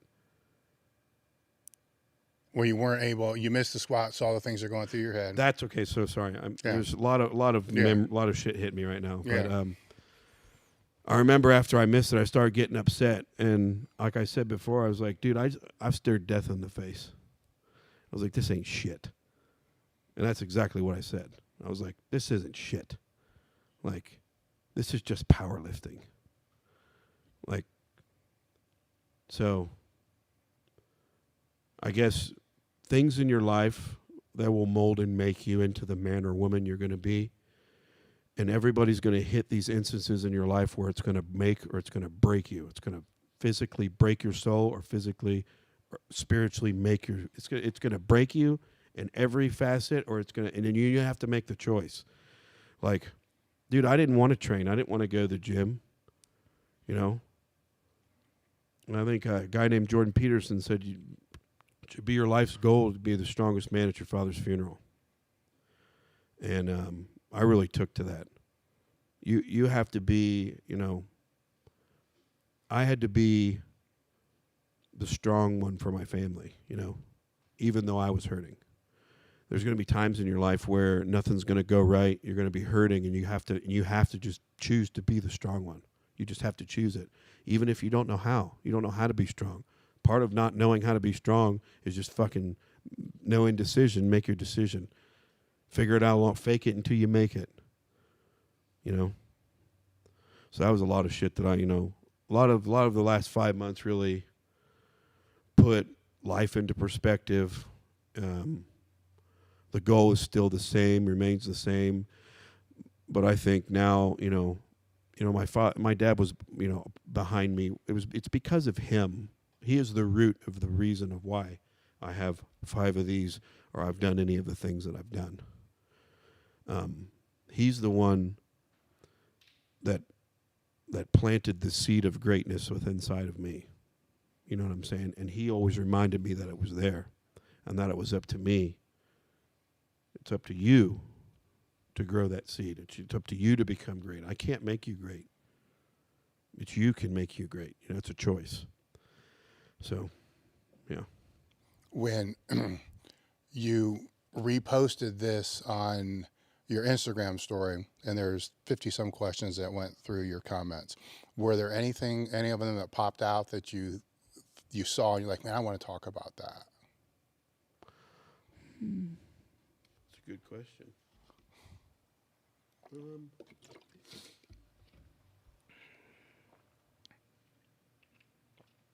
I think I actually saw one guy in there. He said something about me in the Westside movie. It said I was scared to train with Louie. I don't think I was ever scared to train with Louie. I don't know what they were talking about there. Something about me never wanting to go to the morning crew or something like that. So why is that? I think we talked about it a Honestly, little bit, but the real reason why is because it was Travis Fletcher and Bob Coe had brought me in to Westside, and I felt an obligation to them. You know, I didn't feel an obligation. It was Louie's gym, but I didn't feel an obligation to Louie because at the time Louie didn't. You know, I was young, so you know he just treated me like any other young guy. You know, you're young and you're strong. We'll see what you got. You know, it's like then that's real. You didn't really see much. And then as I started doing lifts, you know, he starts paying more attention. But I made strides in the groups that I was in, you know, with like Joe Jester and Freddie Bolt and Jimmy Ritchie and people like Matt Smith and Jake Anderson was a big one in there. Those guys were, you know, I was making so much strides. Like in my eyes, I didn't need to go over there. And a big reason was I had a job. You know, I had to get up at 6, 7 in the morning and go to work. And, you know, I wasn't going to get up at 5 o'clock, and you know that just didn't work out for me. So a lot of it was scheduling for me, of why I wasn't in the morning crew. There was a time, and Michael Fahey made me realize this. I was like, man, dude, Louie. I just felt like Louie doesn't talk about me. Like you know, you always try to make Louie proud, and if you feel like you've done good by Louie, he'll talk about you. You know, like in his articles or whatever. And I just felt like I was always on the back burner. And Michael's like, well, that's because you don't train in the morning. And I was like, what the fuck do you mean? We're Westside. He said, dude, no. He's like, you don't train in the morning. He's like, Louie never felt that he had like direct hand in my success, like direct hand. Like he did. You know, Louie had a lot of he had a lot of input, and and I took a lot from Louie. Like probably more than anybody. Louie is like the basis of everything that I do. But sorry, what was I saying? Well, why you weren't in the AM crew, and then Mike was saying, you know, that you weren't mentioned as you should be. So he's like, Louie, you didn't come in the morning and train and did everything Louie said. And this was in 2018. And it was like a light bulb went off. I was like, you're right. I was like, I haven't done that. I was like, I'm just going to do it. Fuck it. I changed my work. Got my work changed around to where I could come in the morning. And in 2018, for 12 weeks, leading into the 2018 APF Nationals, I went and trained with the morning, and I did everything Louie said. I went in there, and another thing, dude, it really wasn't anything different than what I wasn't doing. He was telling me to doing the things I was doing. So to me, it was more like affirming to me that I was doing the right things. Because a lot of the times he would come in, I'd ask him what they did in the morning, and then I try to beat whoever did in the morning in the evening. So like AJ would be example. Well, AJ pulled 815 off of this mat, so I'm going to pull 820 today. You know, that's how it was. So to me, I was always in direct competition trying to beat them guys. And you know, we had the night crew versus the evening crew, or the night crew versus the morning crew stuff. And Louie always said the morning crew was 8 hours ahead of the evening crew, and like because we were the B team or something. And in some cases we were, but until you split breaking it off in their ass, and Louie it was almost like he got mad that he couldn't get somebody. AJ was a really close one. But like it was almost like he couldn't get that person couldn't find somebody that could beat me or push me. Louie's whole thing is he wants the strongest guys. So he wanted to bring somebody in to push me to do more. And if I didn't do more, the guy that he was pushing should out-total me, and then that guy just goes on. It's all about, it's like survival of the fittest. This guy I bring in is either going to make or break you. So he would bring dude in, and he would tell dude he was going to be the best, and if you do these things, you can beat Dave, blah, blah, blah, blah, blah. So you get this dude drinking the Kool-Aid, and you try to get this guy telling me he can beat me, and then that would fucking piss me off, and then I would come up and do something stupid and smack all them down. And then he would try to bring somebody else up to do the same thing. It would enrage me, and that's. No, it's to me, it was a crazy thing, because the whole time that I was there, he wasn't really recruiting per se. I guess towards the end, you know, I guess officially you could say I was the first one to come to Columbus for Westside, but that's a different story. But when towards the later years there, he started looking towards bringing lifters in, because he's like, I'm sick and tired of fucking creating elite lifters. Anybody can do that. I've done it so many fucking times. He was sick of building the basement. He wanted he wanted to remodel the house. He wanted the top. You know, he wanted the top. So he started looking all over the place for the top. And I remember having this conversation with him, like, Louie, are you sure you want to do this? Because when you do this, you're going to bring people in that already have a training philosophy. They already believe in what they're doing. And then you're going to dump them in here, which I went through that. And I fought with him for a year and a half before it's like, fuck it, I'll just do what you say I'm going to do. I said, but they're way better than what I was when I came in. So this just sounds like it's not going to go well. You know, it really doesn't. And so he starts bringing all these different people in. And because his goal was to have the greatest of all time, you know, the strongest of all time. Meanwhile, you're there. Right? That's the thing that I'm right here. Yeah, I know. When I look back, it's like, this is so fucking odd. But it's so his crazy mentality. His mentality was to always find the next. Yeah. If the goal was, if I kept getting stronger and I hung around, great. My goal became at Westside was to outlast Louie. Like, and that might sound crazy, but like I was in it to win it. I was gonna go until he was dead. And there was nobody that was going to beat me there as long as he was alive. Like I was going to I mean, it sounds crazy, might sound disrespectful, but that's just the way I thought. Like I was like, I will not yield to him in the form of winning or like losing to him. Like, and but I think that's part of what drove me. You know what I mean? Like it was a lot of a mixture, the right ingredients of the right atmosphere, just enough people to piss me off, but not make me want to go in and cut them. You know what I mean? Like it would get to the point of where like, I'm going to go in and hit this motherfucker with a brick today. Like, and then I would be driving there. I'm like, yep, I'm going to do it. I'm going to take this 5-pound plate and I'm going to crush this dude right in his head. And then I'd get there and then it would be like, okay. So it's like, there's a lot of instances like that where you want to go in there and smash people, but knowing what you know now, do you think that was necessary for you to get as strong as you were or are? Yeah. I try to tell people this, like, necessary doesn't mean like necessarily good. If the ends justified the means, we were going to do it. If he had to go over there and lie to me and tell me AJ was talking shit to me and said that I looked like shit in the warm-up room and that he was going to pull 50 pounds more than me because he was like he would say shit like that. Like, well, AJ said he's going to pull 50 more pounds than you. And even though AJ didn't even fucking say that, AJ didn't say a damn word. AJ's over there, drinking a can of Coke in the warm-up room, and I'm over there like, I'm going to kill this motherfucker. And Louie's just like, and he runs away. That's like the shit he used to do. No. So he would get I call him a master motivator, and I understood his psychology. So like I knew exactly. Well, after a while, you did. Yeah, like that's why I think a lot of people also didn't last very long in there. You know what I mean? You have to be really strong mentally. I think that's one thing I always had going for me. He would just tell dudes so many different things, and it didn't matter if they were all wrong or all right. He just wanted to see what you would do and what you would say. And a lot of the time, it had nothing to do with training. It had to do just to see what kind of man you were. Were you gonna bitch to him? Were you gonna be like, go, yes, Louie, let me run behind you and clean your poop up? You had those guys at the gym. We called them the Louie poop cleaners.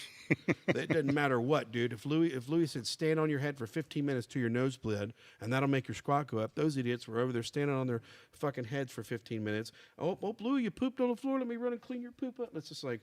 We called them Louie bots. Chuck called them Louie bots. Louie bots. Yeah, you want to be a damn Louie bot, and like people that just did anything. Louie said, you know what I mean. But then there was guys, and I Chuck is in that category. Greg is in that category. I'd put AJ in that category. Where like they knew what worked for them, and Lou would say stuff to us, and we would be like, by objective reasoning, like, like. I think there's something to that. We'll try it. A lot of the times what we used to do is you'd have two fucking squat groups, and you would run the Louie experiment on the first group, and you're like, that didn't look good. We're not doing that, like. So that's kind of what I do with my group now, and they don't know it. I'm like, well, I'm going to go back to 10 years ago and give you guys 10, 15 years ago squat workouts. Like, why are we doing this? I'm like, just let's see. And then deadlifts start going up. I'm like, okay, that must mean my deadlift's going to go up. I'm going to do that. So unknowingly, all you guys over there, I guinea pig you. I'm sorry, but it's for the greater good. Yeah. What going to them, or like, and going to, since you've been in the Dogg House, which is what, 4? End of 19, 20, 21, 22. 5. We're going into like maybe 4. Yeah, 4 years. What are some of the things, the key things that you've learned working with all them there that might be different than what would be typical Westside? I learned this from Chuck a lot, because Chuck was always about getting the group, having group camaraderie, and like being a team, as the years went on there, those kind of like, there was just AM, PM crew. People didn't, you know what I'm trying to say. It got away from what the culture. So you were like completely rooted in that culture. I was like, 80, 75% rooted in that culture. You know what I mean? That like so shit, what was I saying? The camaraderie of the crew. So saying what, like, I found out that at Westside, it was almost like it would get to the point where it was almost like gang fights, where like we were going to the meet to fight them in the warm-up room before we lifted. And then I realized, I was like, dude, if we were all just kind of on the same page, it could be a little bit different, you know? Like, I think Louie tried to turn everybody against everybody, and then but it's not, you have to, and I understand. That was his Louie. way, though. It's not wrong. Yeah. You're wrong for participating in it and not wanting to deal with it. You get what I'm saying? Yeah. You made the choice to be there to do that. And that's why I said I never complained. I just dealt with it and said, there's nothing. Dude, I just made this. I don't remember. There was one. I don't remember what happened. Louie pissed me off really bad one time over something. And I was just, dude, I'm never going to lose to this dude. Like, and I'm never going to yield to, like, I'm just going to have to win. Like, that's just what I did. And to your point, like with groups, what's different with my group now opposed to what was back then? Like when I trained with Joe Jester and Jimmy Ritchie, that was a really solid group. You know, we were all really good buddies. But I think that's missing a lot in powerlifting today. You don't have, I guess, learning from Westside, I learned that I don't have to be so. Like, if you're late for a workout, you know, Louie, like, if you're, Mike Rozier, like, what was he, 8 minutes late to a workout and they lock the door, you know what I mean? Like, you're not going to get kicked out if you're 5 minutes late, you know, like, there's stuff like that. Like, Louie toned that stuff down towards the end because he realized that then he just wouldn't have any lifters yet left in the gym. So, other things like knowing when to be hard on people. Like, sometimes I'm really hard on my guys and girls. Like, I just break it off. I don't code anything. You look like shit right now. What the hell was that? What is that? Tell me what that is, because I don't know what the hell I just saw. You know, type stuff. I get mad, dude. Like, it's like I can't help it. Like, I just come from that. Like, it's offensive to me when I tell you to do something right and you do it wrong. It's like, I don't understand what's the disconnect here. Like, can you just not do this? Like, do we get to the weights you're scared at and then you change? Because that's what's happening. You know, like stuff like that. So there's like a time when to be really hard on people, but there's also a time to let them know that, hey, you're doing the right things. I know I'm hard on you, but you're doing the right things. Keep doing these things. I think that's kind of where Louie went askew a little bit. He demanded, beat down kind of, but a lot of the times didn't, and that's Louie's way. It made a lot That was his way. It made a lot, and I just say, for me personally, dealing with that on a week in and week out basis, I think it's better and a healthier all around thing to let people know every once in a while that they're doing the right thing and they're doing good and you're proud of them. I think it is, because you know, the whole time I was there, 10, 12, whatever fucking many years it was, there was probably twice that he said, good job.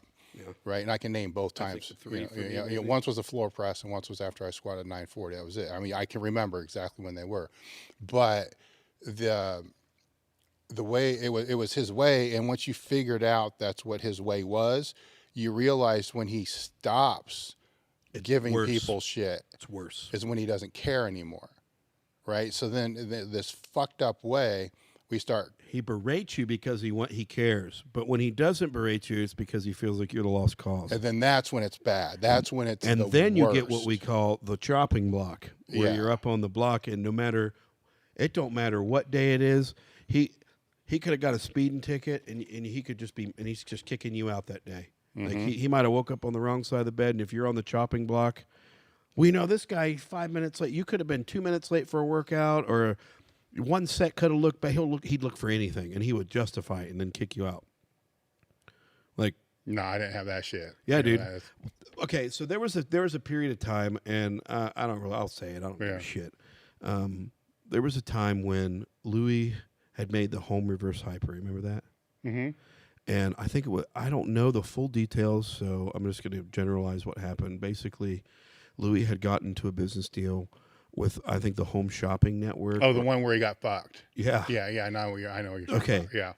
So there was like a period of like 2 years there where Louie was fucking mad every day, all day long. And dude, he was throwing six figures. And I know how much, but lots of, and you understand this too, lots of money in lawyer fees and from what I understand, didn't get anything in the end. No, he got fucked. And it was because and from what I understand, the company that he was going after for taking the home reverse hyper, they basically created a company, folded it, and switched it around and started another one that had nothing to do with the one he was suing.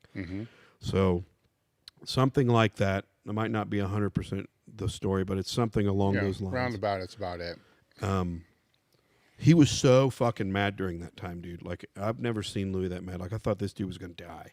Like, I remember he'd come in and just sit there, and I'd be like, what the hell's wrong with him? He's like, it was Gritter. He's like, Bub, he's mad about that hyper stuff. You better just leave him be. Blah, blah, blah. And I remember for like two and a half years, man, I'm going to say it was more like 3.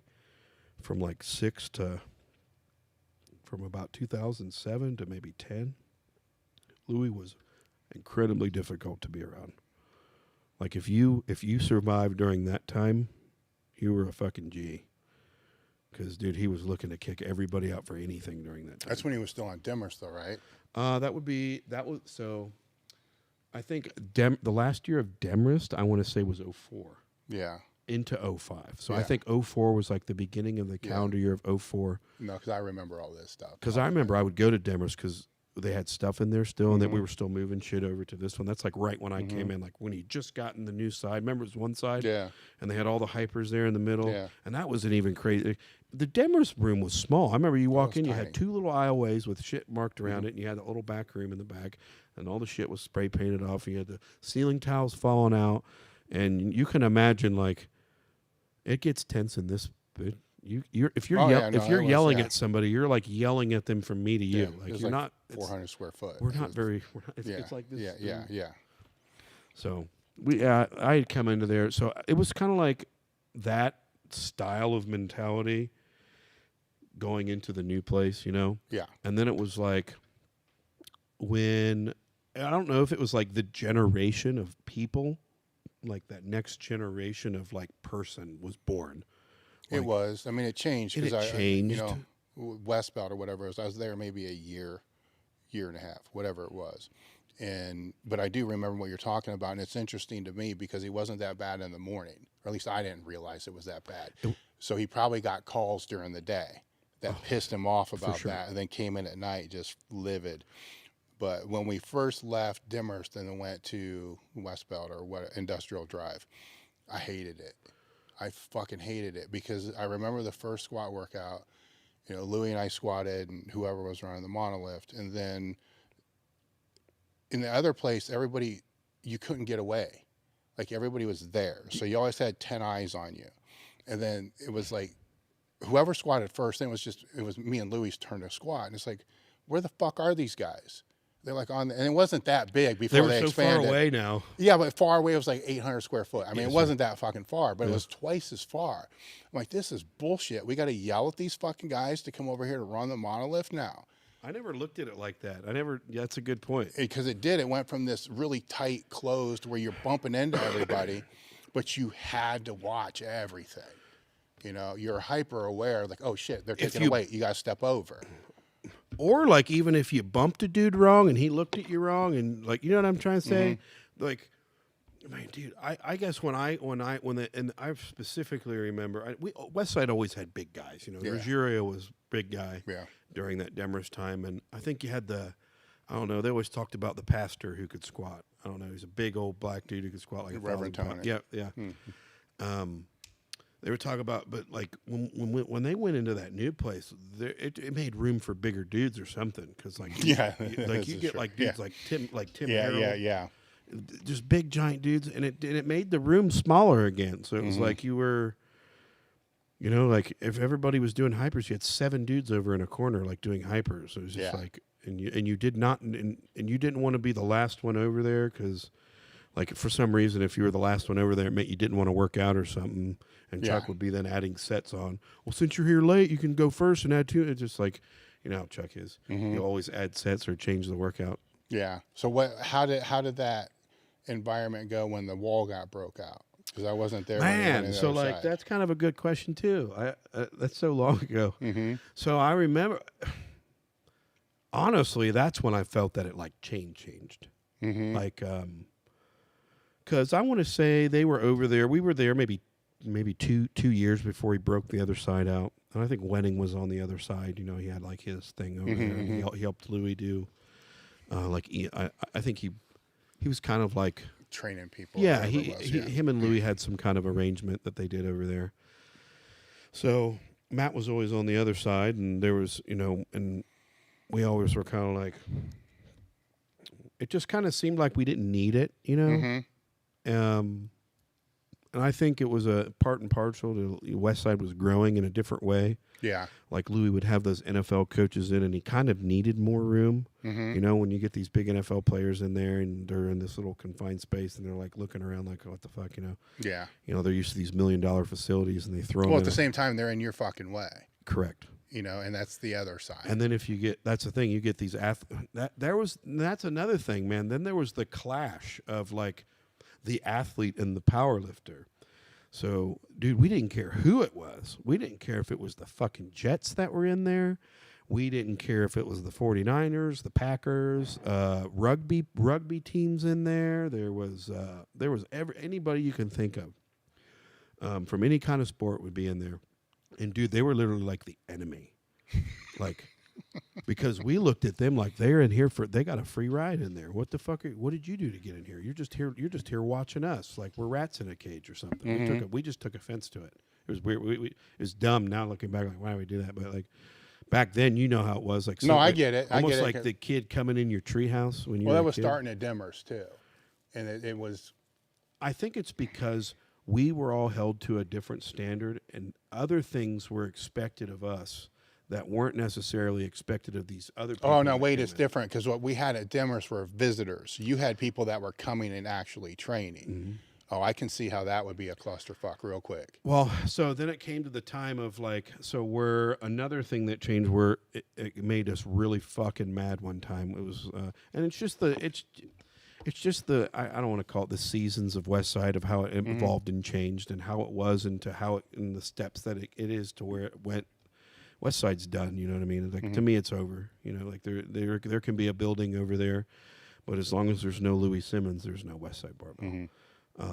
Westside Barbell was a conglomeration of chaos that can probably never be duplicated again. Louie Simmons was the ringleader of the I don't want to say ringleader, more like the scientist of the laboratory, and we all chose. That's another thing. We all chose to be there. I always tell Louie that. I get mad at him for something. I'm like, dude, I'm not. I know it's my choice to be here. Like you're not like forcing me to be here. And I think that he would. When he understood that I realized that, like, I don't know. Louie just didn't have hooks on me, and maybe that's like a weird description. Like I'm my own man. I'm going to do things for him, but I'm also not going to be anybody's bitch. And Chuck was that way, you know what I mean? And I think being able to train alongside Chuck for so long, it actually prepared me of how to deal with Louie. Because, like me and Chuck hung out quite a bit. We go to dog shows, long car rides, and he would just tell me all the Louie stories and like how to deal with Louie, and Louie's going to do this when this happens. So when this happens, make sure you do that. And so, Chuck kind of set me up how to deal with Louie, and I think that's part and parcel of how I could handle it. As long as you knew what was coming, right? So it laid it all out. Are there any other questions that you saw that were through there? Oh, man, I wish I could remember them. I kind of just scanned through them. Some were training questions, but any other things you wanted to talk about that we didn't talk about? We can briefly talk about the documentary. There's a little bit of update on that. I asked Michael. I was like, Michael, what am I allowed to say? I was like, hey, what do you want me to say? And I was like, wait. What am I allowed to say? So basically, he said that this is it doesn't have a release date yet. So he's still in editing. He just had a kid. He just had a little baby. So everything's kind of been put on hold. But this whole year, he's been edited it. And one checkup I had, it was 4 hours long. Then it's 3. Now it's getting under 3 hours. So. Where does he want it to be? About an hour and a half. So we're getting close. A lot of times when you make these movies, you have a plan of what you lay out of what you're trying to story you're trying to tell. and then the story develops, and then you got to kind of like merge the two. So he's getting towards the end of editing. He'll have to come back for final interviews. Usually after he edits the movie, he'll come back, and then like where if he needs somebody to like elaborate on a piece of the story, he'll interview him and then stick it back in. He told me that it's not a WPO documentary. It's kind of like what the Olympia was to pumping iron, you know. So the movie is a documentary on basically geared lifters and what they do. It's kind of like just like pumping iron. They basically kind of follows Arnold and shows you what he went through. Gives you like the Lou Ferrigno side. It shows you just kind of like what geared lifters go through, what the things that we do going into the meet and the things that we deal with, and it's a good fair comparison to pumping iron. That's what he said. That's kind of like it's not so much like the documentary like the Westside versus the World, but yeah, not a sequel to Westside versus the World, not a WPO documentary, but it does feature the WPOs obviously in it. So yeah. Yeah. So this year's WPO or the year prior? It has all the way from 18. Okay. So this where we stopped filming Westside versus the World was literally at the very beginning of the WPO coming back in 18. Okay. So the end of Westside versus the World was like basically my 1234 squat in 18. Yeah. And then it basically picks up right there in 18 and it goes all the way through till now. Yeah. So it'll encompass all these years. So there's a lot. Yeah. So you're kind of not online, right? Yeah. But if people want to follow you to keep up with this, it's probably Instagram, right? Yeah. Instagram is the most thing. Like Facebook, I keep pretty private to people that I Yeah. like. No. You know, like people, you know, like high school friends and stuff like that. You know, I keep Facebook just for that. But the best way, I get emails about. Not emails. I'll see some messages about wanting to do seminars and stuff. I don't do a ton of seminars, but if that's something that you're interested in, the best way to email me is the best way to do that. But in terms of Instagram, like I keep updates on there and stuff. It's like I kind of feel a little bit of an obligation. I just don't try to oversaturate myself. I think that's a little bit of a problem with some of the people out there. They just oversaturate themselves with, and then it's like you've heard everything they're going to say, you know. I try to only speak when I have something to say, not just to say things, you know. Yeah. So. Well, I appreciate you coming out for this. Yeah. You know, when the movie comes out, we'll have you back out for sure to help launch with that. Yeah, I think he's been eyeballing. I'm not going to give a date, but he told me the generalization I get is sometime in the spring it could possibly happen. That could be delayed with his kid getting born. There is a narrator that I'm not allowed to say. We'll just put it this way. Michael has a habit of making things better than the last one. And I remember him telling me, I was sending him messages. I'm like, hey, man, how's it going? He's like, well, dude, I feel like, I've been hanging out with you the past 4 months. Because he feels like he's with me he tells me that he's like, dude, I feel like I just hang out with you all day long because I'm sitting. It's like the same thing with Louie. Michael has a very intuitive knowing of Louie just because of all the hours of interview he has, and just like he hung out with Louie, and it's just like kind of so. After you edit, so much footage of one person, he's like, I kind of feel like I've been hanging out with you all day. It's kind of weird. I was like, Yeah. So. Yeah, I thought it was getting to a point with it. With a narrator, but you're not going to say who it is. Yeah, so the whole point I was saying is he had Ron Perlman for the Westside versus the World, and he has given me two substantial names, and it takes a little bit of work.